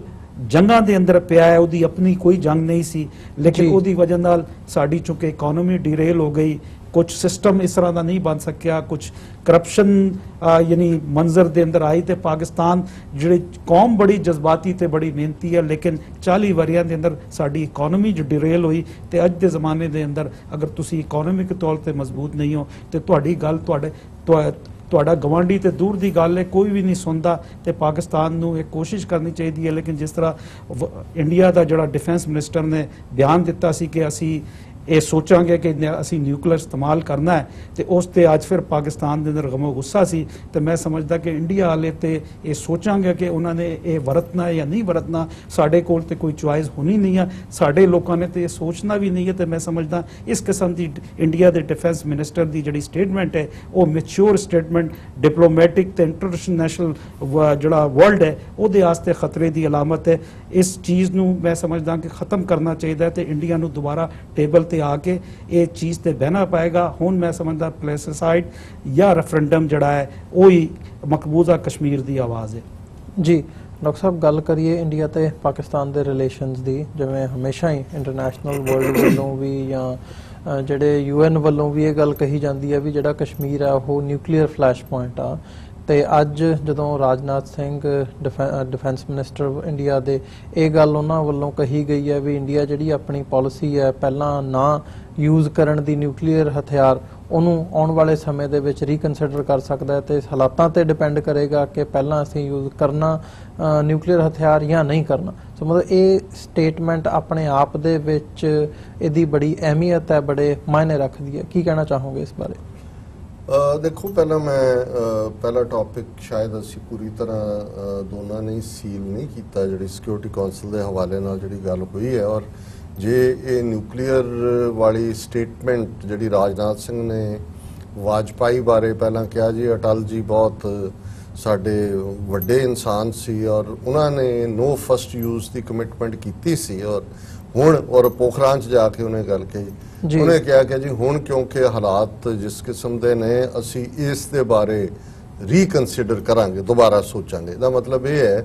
ਹਾਲਾਂ ਜਿਹੜੇ ਆਪਣੇ ਆਇਨ ਦੇ ਵਿੱਚ ਜਿਸ ਆਇਨ ਨੂੰ ਇਹ ਸੈਕਰੋਸੈਂਕਟ ਤੇ ਰੱਬ ਦੇ ਬਰਾਬਰ ਰੱਖ ਕੇ ਜਿਹਦੀ ਸਹੁੰ ਖਵਾਈ ਜਾਂਦੀ ਹੈ, ਜਦੋਂ ਸਹੁੰ ਸੰਵਿਧਾਨ ਦੀ ਖਾਧੀ ਜਾਂਦੀ ਹੈ ਤੇ ਜ਼ਾਹਰ ਹੈ ਕਿ ਰੱਬ ਤੋਂ ਬਾਅਦ ਦਸਤੂਰ ਦਾ ਰੁਤਬਾ ਹੁੰਦਾ ਹੈ ਔਰ ਜੇ ਉਹਨੂੰ ਇਹ ਸਟ੍ਰੋਕ ਆਫ ਦਾ ਪੈਨ ਦੇ ਨਾਲ ਐਲੀਮੀਨੇਟ ਕਰ ਸਕਦੇ ਨੇ ਤੇ ਉਹ ਜ਼ਬਾਨੀ ਕਲਾਮੀ ਵਾਜਪਾਈ ਨੇ ਕੀ ਕਿਹਾ ਤੇ ਇਹਨਾਂ ਨੇ ਕੀ ਸੁਣਿਆ, ਇਹ ਸਾਰੇ ਦਾ ਕੋਈ ਅਹਿਮੀਅਤ ਨਹੀਂ ਹੈ। ਲੇਕਿਨ ਇਸ ਚੋਂ ਦੋ ਗੱਲਾਂ ਮੈਂ ਸਮਝਦਾ ਕਿ ਇਹਦੀ ਟਾਈਮਿੰਗ ਜੇ ਦੇਖੀਏ ਤੇ ਟਾਈਮਿੰਗ ਉਹੀ ਹੈ ਜਦੋਂ UN ਸਿਕਿਉਰਿਟੀ ਕਾਉਂਸਲ ਦੇ ਵਿੱਚ ਆਲਰੇਡੀ ਇਸ ਦੇ ਲਈ ਜਿਹੜੀ ਹੈ ਮੀਟਿੰਗ ਤੈਅ ਸੀ ਜੀ। ਔਰ ਦੂਸਰੀ ਗੱਲ ਦੇਖਣ ਵਾਲੀ ਇਹ ਹੈ ਕਿ ਇਸ ਸਾਰੀ ਮੀਟਿੰਗ ਤੋਂ ਬਾਅਦ ਕਿਉਂਕਿ ਜਿਵੇਂ ਸੈਯਦ ਅਕਬਰੁਦੀਨ ਜਿਹੜਾ ਉਹਨਾਂ ਦਾ ਇੰਡੀਆ ਦਾ UN ਦੇ ਵਿੱਚ ਪਰਮਾਨੈਂਟ ਰਿਪਰੈਜ਼ੈਂਟੇਟਿਵ ਹੈ, ਉਸ ਦੀ ਬਿਆਨਬਾਜ਼ੀ ਔਰ ਉਸ ਦੇ ਉੱਤੇ ਮੀਡੀਆ ਦੇ ਤਬਸਰੇ ਔਰ ਉਸ ਦੇ ਉੱਤੇ ਉਹਨਾਂ ਦੀ ਹਕੂਮਤੀ ਪੋਜੀਸ਼ਨ ਦੇਖੀਏ ਤਾਂ ਮੈਂ ਸਮਝਦਾ ਹਾਂ ਵੀ ਫਿਰ ਰਾਜਨਾਥ ਸਿੰਘ ਦਾ ਬਿਆਨ ਉਹਦੇ ਨਾਲ ਜੋੜ ਕੇ ਦੇਖੀਏ ਤੇ ਇਸ ਨੂੰ ਅਸੀਂ ਇਹ ਕਹਿ ਸਕਦੇ ਹਾਂ ਕਿ ਉਹਨਾਂ ਦਾ ਫੀਅਰ ਔਰ ਭੰਬਲ ਪੂਸਾ ਕਨਫਿਊਜ਼ਨ ਨੂੰ ਕਹਿੰਦੇ ਨੇ। ਜ਼ਾਹਰ ਹੈ ਕਿ ਵੀ ਇੱਕ ਪਾਸੇ ਤੁਸੀਂ ਮੰਨ ਕੇ ਤੁਰੇ ਹੋਏ ਹੋ ਜੀ ਤੁਸੀਂ ਜਿੱਤ ਗਏ, ਤੁਹਾਨੂੰ ਲੱਗਦਾ ਹੈ ਕਿ ਜੀ ਅਸੀਂ ਤੋੜ ਦਿੱਤਾ ਔਰ ਜਿਹੜੀ ਪਹਿਲੀ ਇਹਦੇ 'ਚ ਕੋਈ ਸ਼ੱਕ ਨਹੀਂ ਹੈ ਕਿ ਜਿਹੜਾ ਪਹਿਲਾ ਸੁੰਨ-ਮਸਾਨ ਮਾਹੌਲ ਪਹਿਲੇ 2 ਦਿਨ 'ਚ ਹੋਇਆ ਔਰ ਖਾਸ ਤੌਰ ਤੇ ਜਿਵੇਂ ਈਵਨ ਨਾਲ ਦੀ ਨਾਲ 15 ਅਗਸਤ ਦੇ ਮੌਕੇ ਦੇ ਉੱਤੇ ਰਸ਼ੀਅਨ ਵੀ ਵਧਾਈ ਦੇ ਰਿਹਾ ਹੈ, ਉਹਨੂੰ ਮਾਈਕ ਪੋਂਪੀਓ ਵੀ ਇਹਨਾਂ ਦਾ ਜਿਹੜਾ ਸੈਕਟਰੀ ਆਫ ਸਟੇਟ ਦੇ ਰਿਹਾ ਹੈ, ਜਸਟਿਨ ਟਰੂਡੋ ਵੀ ਦੇ ਰਿਹਾ ਔਰ ਉਹਨਾਂ 'ਚ ਕਿਤੇ ਕਸ਼ਮੀਰ ਦਾ ਜ਼ਿਕਰ ਤੱਕ ਨਹੀਂ ਹੈ, ਕੋਈ ਉਸ ਪੇਨ ਦੀ ਗੱਲ ਨਹੀਂ ਹੈ ਜੋ ਲੋਕ ਭੋਗ ਰਹੇ ਨੇ। ਸੋ ਇਵੇਂ ਉਹਨਾਂ ਨੂੰ ਲੱਗਦਾ ਸੀ ਕਿ ਵੀ ਅਸੀਂ ਟਾਈਮਿੰਗ ਉਹ ਚੁਣੀ ਹੈ ਜਿਹਦੇ ਥੱਲੇ ਪਾਕਿਸਤਾਨ ਫਸਿਆ ਹੋਇਆ ਹੈ, ਅਫਗਾਨਿਸਤਾਨ 'ਚ ਉਹਨਾਂ ਦੀ ਐਗਜ਼ਿਟ ਅਮਰੀਕਾ ਨੂੰ ਲੈ ਕੇ ਉਹਨਾਂ ਦੀ ਡਿਪਲੋਮੇਸੀ 'ਚ ਫਾਈਨੈਂਸ਼ੀਅਲ ਬੁਹਰਾਨ ਹੈ, ਵਿਦਨ ਕੰਟਰੀ ਕ੍ਰਾਈਸਿਸ ਹੈ ਆਪੋਜੀਸ਼ਨ ਦੇ ਨਾਲ ਔਰ ਚੀਨ ਫਸਿਆ ਹੋਇਆ, ਹਾਂਗਕਾਂਗ 'ਚ ਵੀ ਫਸਿਆ ਹੈ, ਸਿੰਗਕਿਆਂਗ 'ਚ ਲੱਖਾਂ ਲੋਕਾਂ ਦੀ ਜਿਹੜੀ ਬ੍ਰੇਨ ਵਾਸ਼ਿੰਗ ਕਰਨ ਦਾ ਚਾਰਜ ਹੈ ਔਰ ਅਮਰੀਕਾ ਦੇ ਨਾਲ ਟ੍ਰੇਡ ਵਾਰ ਹੈ ਔਰ ਇਸ ਸਾਰੇ ਮਾਹੌਲ 'ਚ ਉਹਨਾਂ ਨੇ ਔਰ ਇਹਦੇ 'ਚ ਕੋਈ ਸ਼ੱਕ ਨਹੀਂ ਹੈ ਜੇ ਦੁਸ਼ਮਣ ਨੂੰ ਉਹਦਾ ਡਿਊ ਦੇਣਾ ਹੋਏ ਤਾਂ ਉਹਨਾਂ ਨੇ ਜਿਸ ਅੰਦਾਜ਼ ਦੇ ਵਿੱਚ ਇਸ ਟਾਈਮਿੰਗ ਨੂੰ ਚੁਣਿਆ ਔਰ ਪਹਿਲੇ ਹਫ਼ਤਿਆਂ ਦੇ ਵਿੱਚ ਜਦੋਂ ਉੱਥੇ ਦਹਾੜ ਰਿਹਾ ਖਲੋ ਕੇ ਲਾਲ ਕਿਲੇ ਦੇ ਉੱਤੇ ਮੋਦੀ ਕਿ ਜੀ ਦੇਖੋ ਅਸੀਂ ਪਹਿਲੇ ਆਪਣੇ ਇੰਨੇ ਹਫ਼ਤਿਆਂ 'ਚ 3 ਤਲਾਕ ਵੀ ਖਤਮ ਕਰਤਾ, ਕਸ਼ਮੀਰ ਦਾ ਵੀ ਰੇੜਕਾ ਮੁਕਾਤਾ ਔਰ ਉਹ ਕਹਿੰਦਾ ਜੀ ਦੇਖੋ ਜਿੰਨੀ ਹਮਾਇਤ ਸਾਨੂੰ 2/3 ਮਿਲੀ ਇਹਦਾ ਮਤਲਬ ਹੈ ਕਿ ਸਭ ਦੇ ਦਿਲਾਂ 'ਚ ਸੀ ਵੀ ਇਹ ਠੀਕ ਨਹੀਂ ਹੈ, ਜਾਣਾ ਚਾਹੀਦਾ, ਪਰ ਕਿਸੇ ਦੀ ਹਿੰਮਤ ਨਹੀਂ ਸੀ ਪੈਂਦੀ। ਸੋ ਜ਼ਾਹਰ ਹੈ ਕਿ ਔਰ ਨੈਕਸਟ ਜਿਵੇਂ ਅਮਿਤ ਸ਼ਾਹ ਈਵਨ ਅੱਜ ਵੀ ਉਹਦੀ ਇੱਕ ਰੈਲੀ ਜਿਹਦੇ 'ਚ ਉਹਨੇ ਕਿਹਾ ਜੀ ਅਸੀਂ ਬਹੁਤ ਵੱਡਾ ਕੰਮ ਕਰ ਦਿੱਤਾ ਹੈ, ਅਸੀਂ ਉਹ ਲੋਹੇ ਦੀ ਦੀਵਾਰ ਜਿਹੜੀ ਸੀ ਉਹ ਤੋੜ ਕੇ 1 ਨੇਸ਼ਨ 1 ਕਨਸਟੀਟਿਊਸ਼ਨ ਕਰ ਦਿੱਤਾ ਹੈ ਔਰ ਇਸ ਦੀ ਆੜ 'ਚ ਉਹਨਾਂ ਨੇ ਅੱਗੋਂ ਕਿਹਾ ਜੀ ਹੁਣ 1 ਨੇਸ਼ਨ 1 ਇਲੈਕਸ਼ਨ ਤਾਂ ਕਿ ਜਿਹੜੀਆਂ 29 ਸਟੇਟਾਂ ਦੀਆਂ ਲੈਜਿਸਲੇਟਿਵ ਅਸੈਂਬਲੀਜ਼ ਨੇ ਔਰ ਉਹਨਾਂ ਦੀਆਂ ਯੂਨੀਅਨ ਉਹਨਾਂ ਨੂੰ ਇਹ ਰੈਲੇਵੈਂਟ ਕਰ ਦਿਓ, ਇੱਕੋ ਵਾਰੀ ਪੈਸਾ ਲਾਓ, ਇੱਕੋ ਵਾਰੀ ਡਰਾਓ ਧਮਕਾਓ ਤੇ ਇੱਕੋ ਵਾਰੀ ਸਾਰੇ ਦੇਸ਼ ਦੇ ਉੱਤੇ ਕਾਬੂ ਕਰੋ, ਬਜਾਏ ਉਹ ਐਮਬੈਰਸਮੈਂਟ ਲੈਣੀ ਪਏ ਜਿਵੇਂ ਜਦੋਂ ਰਾਜਸਥਾਨ ਤੇ ਮੱਧ ਪ੍ਰਦੇਸ਼ ਤੇ ਛੱਤੀਸਗੜ੍ਹ ਦੀਆਂ ਚੋਣਾਂ ਹੋਈਆਂ ਉਹਨਾਂ 'ਚ ਹਾਰੇ ਔਰ ਉਹਨਾਂ ਨੂੰ ਲੱਗਾ ਕਿ ਵੀ ਇਹ ਸਾਡੇ ਸੈਂਟਰ ਦਾ ਜੋ ਅਸੀਂ ਮਨਮਾਨੀਆਂ ਕਰ ਰਹੇ ਕਿਉਂਕਿ ਇਹਨਾਂ ਨੇ ultimately as a constitution Manu Smriti ਨੂੰ ਲਿਆਣਾ, ਇਹਦੇ 'ਚ ਕੋਈ ਭੁਲੇਖਾ ਨਹੀਂ ਹੋਣਾ ਚਾਹੀਦਾ ਔਰ ਮੈਂ ਸਮਝਦਾ ਵੀ ਜਿਸ ਪ੍ਰੂਡੈਂਸ ਦੇ ਨਾਲ ਔਰ ਆਰਟੀਕੂਲੇਸ਼ਨ ਦੇ ਨਾਲ ਇਮਰਾਨ ਖਾਨ ਬਿਲਕੁਲ ਇਹਨਾਂ ਨੂੰ 1930ਵਿਆਂ ਦੇ ਨਾਜ਼ੀਵਾਦ, ਫਾਸ਼ਿਜ਼ਮ, ਉਹਨਾਂ ਦੀਆਂ ਨੀਤੀਆਂ ਐਜ਼ ਏ ਫਾਈਨਲ ਸੋਲੂਸ਼ਨ ਜਿਵੇਂ ਉਹਨਾਂ ਨੇ ਕੱਢਿਆ ਉਹੀ ਭਾਰਤ ਦੇ ਮੁਸਲਮਾਨਾਂ ਦਾ, ਕਸ਼ਮੀਰੀਆਂ ਦਾ, ਉਹਨਾਂ ਨੇ ਕਿਹਾ ਫਿਰ ਸਿੱਖਾਂ ਦੀ ਵਾਰੀ ਹੋਏਗੀ ਇਸ ਤੋਂ ਬਾਅਦ ਫਿਰ ਬਾਕੀਆਂ ਦੀ ਹੋਏਗੀ। ਸੋ ਮੈਂ ਸਮਝਦਾ ਵੀ ਗੱਲ ਸਮਝ ਆ ਗਈ ਤੇ ਹੁਣ ਉਹਨਾਂ ਨੂੰ ਵੀ ਜਦੋਂ ਲੱਗਦਾ ਹੈ ਵੀ ਉਹਨਾਂ ਦੇ ਉੱਪਰ ਜਿਹੜਾ ਉਹ ਲਬਾਦਾ ਜਿਹਾ ਸੈਕੂਲਰਿਜ਼ਮ ਦਾ ਜਾਂ 370 ਦਾ ਪਾ ਕੇ ਹਾਲਾਂ 370 ਨੇ ਕੀ ਦਿੱਤਾ ਹੈ, ਕੁਝ ਵੀ ਨਹੀਂ ਸੀ ਉਹਦੇ 'ਚ, ਪਹਿਲਾਂ ਹੀ ਯੂਨੀਅਨ ਟੈਰੀਟਰੀ ਹੈ ਜੰਮੂ ਕਸ਼ਮੀਰ। ਇਹ ਗੱਲ ਮੈਂ ਨਹੀਂ ਕਹਿ ਰਿਹਾ, ਇਹ ਉਹਨਾਂ ਦਾ ਹੀ ਜਿਹੜਾ ਰਾਹ ਦਾ ਚੀਫ ਰਿਹਾ ਔਰ ਇੰਟੈਲੀਜੈਂਸ ਬਿਊਰੋ ਚੀਫ AS ਡੁਲਟ ਜਿਹਨੇ ਕਿਤਾਬ ਵੀ ISI ਚੀਫ ਦੁਰਾਨੀ ਦੇ ਨਾਲ ਮਿਲ ਕੇ ਲਿਖੀ, ਹਾਲਾਂ ਉਹ ਤਾਂ ਕਹਿ ਕੇ ਨਿਕਲ ਗਿਆ ਕਿਉਂਕਿ ਉਹ ਅੱਜ ਵੀ ਜਦੋਂ ਉਹ TV ਦੇ ਉੱਤੇ ਬੈਠਾ ਜੋ ਕਰ ਰਿਹਾ ਵੰਸ ਜਿਹੜਾ ਏਜੰਸੀਆਂ ਦਾ ਹੁੰਦਾ ਬੰਦਾ ਜਾਂ ਏਜੰਸੀਆਂ ਨੇ, ਉਹ ਹਮੇਸ਼ਾ ਹੀ ਰਹਿੰਦਾ, ਕਦੇ ਰਿਟਾਇਰ ਨਹੀਂ ਹੁੰਦਾ। ਅੱਜ ਵੀ ਉਹ ਉਹਨੂੰ ਅਜੀਤ ਡੋਭਲ ਨੂੰ ਹੀ ਜਿਹੜਾ ਹੈ ਉਹ ਸਪੋਰਟ ਕਰ ਰਿਹਾ ਇਹਨੇ ਵੇ। ਉਹਨੇ ਕੋਈ ਵੀ ਐਸੀ ਗੱਲ ਨਹੀਂ ਕਹੀ, ਉਹ ਤਾਂ ਕਹਿ ਰਿਹਾ ਜੀ ਹੁਆ ਸੋ ਹੁਆ। ਉਸ ਦਾ ਇਹ ਕਹਿਣਾ ਕਿ ਜੀ ਟੁੱਟ ਗਿਆ, ਕਹਿੰਦਾ ਹੁਆ ਸੋ ਹੁਆ। ਉਹਨੂੰ ਕਿਹਾ ਜੀ ਇਹਦੇ ਨਾਲ ਉੱਥੇ ਆਜ਼ਾਦੀ ਦੀ ਤਹਿਰੀਕ ਜ਼ੋਰ ਫੜੇਗੀ ਕਸ਼ਮੀਰ 'ਚ? ਉਹ ਕਹਿੰਦਾ ਉਹ ਤਾਂ ਖਤਮ ਹੋ ਗਈ, ਉਹ ਨਹੀਂ ਹੈ। ਦਹਿਸ਼ਤਗਰਦੀ ਆ ਸਕਦੀ ਹੈ, ਜਿਹਾਦੀ ਆ ਸਕਦੇ ਨੇ। ਹੁਣ ਜ਼ਾਹਰ ਹੈ ਕਿ ਇਸ ਲੈਵਲ ਦੇ ਲੋਕ ਵੀ ਉਹ ਸਮਝਦੇ ਸੀ ਕਿ ਫਾਈਨਲ ਡੀਲ ਹੋ ਗਈ, ਮੁੱਕ ਗਈ ਗੱਲ। ਸੋ ਇਸ ਸਾਰੇ ਚੋਂ ਜਦੋਂ ਇਹ UN ਸਿਕਿਉਰਿਟੀ ਕੌਂਸਲ ਦੀ, ਭਾਵੇਂ ਇਹਦੀ ਕੋਈ ਅਹਿਮੀਅਤ ਨਹੀਂ ਹੈ ਰੈਕਰਡ ਵਾਈਜ਼, ਪਰ ਇਹ ਗੱਲ ਹੈ ਵੀ ਇਹਦੇ ਨਾਲ ਜੰਮੂ ਕਸ਼ਮੀਰ ਦੇ ਲੋਕਾਂ ਨੂੰ ਹੌਸਲਾ ਮਿਲਿਆ, ਪਾਕਿਸਤਾਨ ਨੂੰ ਹੌਸਲਾ ਮਿਲਿਆ। ਹੁਣ ਇਸ ਚੋਂ ਨਿਕਲਿਆ ਹੋਇਆ ਇੰਡੀਆ ਇੱਕਦਮ ਜਿਵੇਂ ਉਹ ਮੰਨ ਲਿਆ ਸੀ ਉਹਨਾਂ ਨੇ ਕਿ ਅਸੀਂ ਜਿੱਤ ਗਏ। ਉਹਨਾਂ ਨੂੰ ਲੱਗਦਾ ਹੈ ਕਿ ਜਿਹਨੂੰ ਪੀਰੀਟਡ ਵਿਕਟਰੀ ਕਹਿੰਦੇ ਨੇ, ਕਿ ਵੀ ਇਹ ਵਿੱਚ ਕਿੱਥੋਂ ਜਿਹੜਾ ਉਹ ਕਾਲੀ ਜਿਹੜੀ ਹੈ ਉਹ ਸਲੇਟ ਆ ਕੇ ਸਾਨੂੰ ਚੰਬੜ ਗਈ ਹੈ। ਸੋ ਇਸ ਚੋਂ ਨਿਕਲਿਆ ਇਹ ਫਸਟ ਯੂਜ਼ ਆ, ਉਹ ਇਹ ਭੁੱਲਦੇ ਨੇ। ਔਰ ਗੱਲ ਮੈਨੂੰ ਯਾਦ ਹੈ ਵੀ ਇੱਕ ਵਾਰ ਨੈਸ਼ਨਲ ਪ੍ਰੈਸ ਬਿਲਡਿੰਗ ਦੇ ਵਿੱਚ ਇੱਕ ਵੈਸਟਰਨ ਜਰਨਲਿਸਟ ਨਾਲ ਗੱਲ ਚੱਲ ਰਹੀ ਸੀ, ਉਦੋਂ ਇਰਾਕ ਦੇ ਹਵਾਲੇ ਨਾਲ ਅਮਰੀਕਾ ਗਿਆ ਸੀ ਉੱਥੇ ਤਾਜ਼ਾ ਔਰ ਇਸ ਤੇ ਗੱਲ ਚੱਲ ਰਹੀ ਸੀ। ਮੈਂ ਉਹਨਾਂ ਨੂੰ ਕਿਹਾ ਜੀ ਵੀ ਗੱਲ ਇਹ ਹੈ ਵੀ ਜਦੋਂ ਤੁਸੀਂ ਹੰਟਿੰਗਟਨ ਨੂੰ ਕੋਟ ਕਰਕੇ ਕਲੈਸ਼ ਆਫ ਸਿਵਲਾਈਜੇਸ਼ਨਸ ਤੇ ਇਹ ਉਹ ਦੀ ਗੱਲ ਕਰਦੇ ਹੋ, ਤੁਹਾਡੀ ਗੱਲ ਠੀਕ ਨਹੀਂ ਹੈ ਸਾਰੀ, ਪਰ ਸਾਰੀ ਗਲਤ ਵੀ ਨਹੀਂ ਹੈ। ਮੈਂ ਕਿਹਾ ਹੁਣ ਤੁਹਾਡੀ ਸਾਰੀ ਸਿਵਲਾਈਜੇਸ਼ਨ ਜਾਂ ਤੁਹਾਡੀ ਥਿੰਕਿੰਗ ਇਸ ਗੱਲ ਤੇ ਹੈ ਕਿ ਜਿਉਣਾ ਕਿਵੇਂ ਹੈ ਜੀ, ਔਰ ਤੁਸੀਂ ਜਿਉਣ ਦੇ ਪ੍ਰਬੰਧ ਕਰਦੇ ਹੋ। ਪਰ ਜਿੱਥੇ ਜਿਨ੍ਹਾਂ ਨੂੰ ਤੁਸੀਂ ਵੰਗਾਰ ਰਹੇ ਹੋ, ਤੁਸੀਂ ਭੁੱਲ ਜਾਂਦੇ ਹੋ ਕਿ ਦੀਨ ਦਾ ਮਤਲਬ ਸੱਚ ਦੇ ਲਈ ਖਲੋਣਾ ਹੈ। ਜਿਹਾਦ ਤੁਸੀਂ ਜਿਵੇਂ ਮਰਜ਼ੀ ਮਿਸ ਇੰਟਰਪ੍ਰੀਟ ਕਰੋ, ਪਰ ਜਿਸ ਰਸਤੇ ਤੇ ਚੱਲਣ ਵਾਲਿਆਂ ਦਾ ਕਨਸੈਪਟ ਜਿਹੜਾ ਹੈ ਉਹ ਉਸ ਨਾਲ ਜੁੜਿਆ ਹੋਇਆ ਹੈ ਕਿ ਵੀ ਇਨ ਦਾ ਐਂਡ ਆਫ ਦਾ ਡੇ ਰੱਬ ਫਾਈਨਲ ਡਿਸਾਈਡਰ ਹੈ। ਔਰ ਜੇ ਗੱਲ ਕੋਈ ਗਲਤ ਹੋ ਰਹੀ ਹੈ ਤਾਂ ਉਹਨੂੰ ਚੈਲੰਜ ਕਰਨਾ, ਉਹਦੇ ਲਈ ਮਰਨਾ ਜਿਹੜਾ ਹੈ ਇਹ ਸਵਾਬ ਦਾ ਕੰਮ ਹੈ, ਪੁੰਨ ਦਾ ਕੰਮ ਹੈ, ਤੇ ਇਹ ਆਪਸ ਦੇ ਵਿੱਚ ਇਹ ਮੇਲ ਨਹੀਂ ਹੈ। ਹੁਣ ਜੇ ਇੱਕ ਹਿੰਦੂਤਵਾਦੀ ਆਈਡੀਓਲੋਜੀ ਵਾਲੇ ਜਿਹੜੇ ਸੱਪ ਤੇ ਬਾਂਦਰ ਤੇ ਚੂਹਾ ਤੇ ਦੂਜਾ ਬਣਨ 'ਚ ਯਕੀਨ ਰੱਖਦੇ ਨੇ ਰੀਇਨਕਾਰਨੇਸ਼ਨ ਦੇ ਨਾਂ ਥੱਲੇ ਜੀ, ਜਿਨ੍ਹਾਂ ਦੇ ਲਈ ਸਵਰਗ ਤੇ ਨਰਕ ਤੇ ਕਰਮਕਾਂਡ ਤੇ ਤੁਸੀਂ ਸਾਰੀ ਹਿੰਦੂ ਫਿਲਾਸਫੀ ਜਿਹੜੀ ਹੈ ਜਿਹਨੂੰ ਇਹ ਫਿਲਾਸਫੀ ਕਹਿੰਦੇ ਨੇ, ਉਹ ਕਰਮਕਾਂਡ ਤੋਂ ਵੱਧ ਕੇ ਕੁਝ ਨਹੀਂ ਹੈ। ਹੁਣ ਤੁਸੀਂ ਦੂਜੇ ਪਾਸੇ ਉਹ ਮੁਲਕ, ਜਿਵੇਂ ਮਲਕ ਸਾਹਿਬ ਨੇ ਕਿਹਾ ਵੀ ਪਾਕਿਸਤਾਨ ਕੋਲ ਫਿਰ ਕੀ ਚੋਇਸ ਬਚਦੀ ਹੈ? ਪਾਕਿਸਤਾਨ ਦੇ ਕੋਲ ਕੋਈ ਸਟ੍ਰੈਟੇਜਿਕ ਡੈਪਥ ਨਹੀਂ ਹੈ। ਤੁਸੀਂ 300 ਮੀਲ ਦੇ ਵਿੱਚ ਵਾਘਾ ਤੋਂ ਕਾਬਲ ਤੱਕ ਕਵਰ ਕਰ ਦਿੰਦੇ ਹੋ ਜੀ। ਤੇ ਜਦੋਂ ਫਿਰ ਇਹ ਗੱਲ ਆ ਜਾਂਦੀ ਹੈ ਤਾਂ ਫਿਰ ਉਹਦੇ 'ਚ ਇੱਕੋ ਜਿਵੇਂ ਉਰਦੂ ਦਾ ਇੱਕ ਕਪਲਟ ਹੈ ਕਿ ਵੀ ਹਮ ਤੋਂ ਡੂਬੇ ਸਨਮ ਤੁਮਕੋ ਵੀ ਲੈ ਡੂਬੇਂਗੇ। ਉਹਨੂੰ ਲੱਗਦਾ ਵੀ ਜੇ ਤੁਸੀਂ ਸਾਨੂੰ ਰਹਿਣ ਨਹੀਂ ਦੇਣਾ, ਤੁਹਾਡਾ ਅਖੰਡ ਭਾਰਤ ਦੇ ਥੱਲੇ ਤੁਸੀਂ ਪਾਕਿਸਤਾਨ ਦੇ ਕਨਸੈਪਟ ਨੂੰ ਮਨਜ਼ੂਰ ਨਹੀਂ ਕਰਦੇ, ਫਿਰ ਅਸੀਂ ਰਹੀਏ ਨਾ ਰਹੀਏ, ਰਹਿਣ ਅਸੀਂ ਤੁਹਾਨੂੰ ਵੀ ਨਹੀਂ ਦੇਣਾ। ਸੋ ਉਹਦੇ 'ਚ ਕੋਈ ਸ਼ੱਕ ਨਹੀਂ ਹੈ ਕਿ ਭਾਰਤ ਦੇ ਵੱਡੇ ਸ਼ਹਿਰ, ਉਹ ਕਲਕੱਤਾ ਹੋਏ, ਦਿੱਲੀ ਹੋਏ, ਔਰ ਉਸ ਸਾਰੇ ਖਿੱਤੇ ਦੇ ਵਿੱਚ ਸਾਰੇ ਹੀ ਜਿਹੜੀ, ਔਰ ਇਹ ਉਹਨਾਂ ਦੇ ਐਕਸਪਰਟ ਵੀ ਅਮਰੀਕਾ ਦੇ ਜਿਹੜੇ ਇਹਨਾਂ ਦੇ ਬੈਠਦੇ ਨੇ, ਜਿਹੜੇ ਕਿ ਕੰਟੀਨਿਊਸ ਅੱਖ ਰੱਖਦੇ ਨੇ ਵੀ ਕਿਹਦੇ ਕੋਲ ਕੀ ਹੈ, ਉਹਨਾਂ ਦਾ ਵੀ ਮੰਨਣਾ ਹੈ ਕਿ ਜਿਹੜਾ ਪਾਕਿਸਤਾਨ ਦਾ ਨਿਊਕਲੀਅਰ ਡਿਲੀਵਰੀ ਸਿਸਟਮ ਹੈ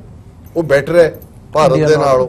ਸੋ ਗੱਲ ਇੱਥੇ ਫਿਰ ਇਹ ਨਹੀਂ ਰਹਿ ਜਾਂਦੀ ਕਿ ਜੀ 2 ਲੱਖ ਫੌਜ ਨੇ 2 ਲੱਖ ਦੇ ਨਾਲ ਲੜਨਾ। ਜਿਹੜੀਆਂ ਮਿਸਲਸ ਨੇ ਉਹਨਾਂ ਨੇ ਤਾਂ ਫਿਰ ਚਾਰ ਪਾਸੇ ਇਵੇਂ ਹੀ ਹੈ ਜਿਵੇਂ ਫਿਰ ਆ ਕੇ ਜਦੋਂ ਡਿੱਗਦੀਆਂ ਨੇ ਸਿਰ ਦੇ ਉੱਤੇ, ਫਿਰ ਉਹਦੇ 'ਚ ਕਿਸੇ ਦਾ ਕੋਈ ਇਹ ਕਹਿਣਾ ਤੇ ਉਹਨਾਂ ਨੇ ਅੱਗੋਂ ਕਿਹੜੇ ਵੀਜ਼ੇ ਲੈਣੇ ਨੇ ਜਦੋਂ ਨਿਊਕਲੀਅਰ ਰੇਡੀਏਸ਼ਨ ਨਿਕਲਦੀਆਂ ਵੀ ਇਮੀਡੀਏਟ ਕਿੰਨੇ ਮਿਲੀਅਨ ਮਰਦੇ ਨੇ, ਉਸ ਤੋਂ ਬਾਅਦ ਜਦੋਂ ਉੱਚੇ ਲੈਵਲ ਤੇ ਜਾਂਦਾ ਓਜ਼ੋਨ ਲੇਅਰ ਦਾ ਕੀ ਡੈਮੇਜ ਹੁੰਦਾ ਹੈ, ਜੈਨੇਟਿਕ ਕੀ ਇਹ ਤਾਂ ਤੁਸੀਂ ਸੋਚਦੇ ਆ ਕੰਬਣੀ ਛੱਡ ਜਾਂਦੀ ਹੈ। ਜਿਹਨੂੰ ਇਹ ਜਿਹੜੇ ਨੇ ਬੈਠੇ ਹੋਏ ਉੱਥੇ ਬਾਂਦਰਾਂ ਦੀ ਪੂਜਾ ਕਰਨ ਵਾਲੇ ਉਹਨੂੰ ਇਹ ਸਹਿ ਚ ਲੈ ਰਹੇ ਨੇ, ਇਹ ਫਿਰ ਇਹਦਾ ਮਤਲਬ ਇਹ ਹੈ ਕਿ ਇਹ ਮੁਕੰਮਲ ਤਬਾਹੀ ਦੀ ਗੱਲ ਹੋ ਰਹੀ ਹੈ। ਔਰ ਮੈਂ ਸਮਝਦਾ ਹਾਂ ਵੀ ਜਿੱਥੇ UN ਸਿਕਿਉਰਿਟੀ ਕਾਉਂਸਲ ਦਾ ਜੇ ਇਨਫਾਰਮਲ ਸੈਸ਼ਨ ਹੋਇਆ ਜੀ, ਇਸ ਦੇ ਲਈ ਹੁਣ ਜਿਹੜੀ ਨੈਕਸਟ ਲੌਬਿੰਗ ਲਾਈਨ ਪਾਕਿਸਤਾਨ ਦੀ ਚੀਨ ਦੇ ਮਦਦ ਨਾਲ ਹੋਣੀ ਚਾਹੀਦੀ ਹੈ। ਫੌਰਨ ਇਵਨ ਇਸ ਗੱਲ ਦੇ ਉੱਤੇ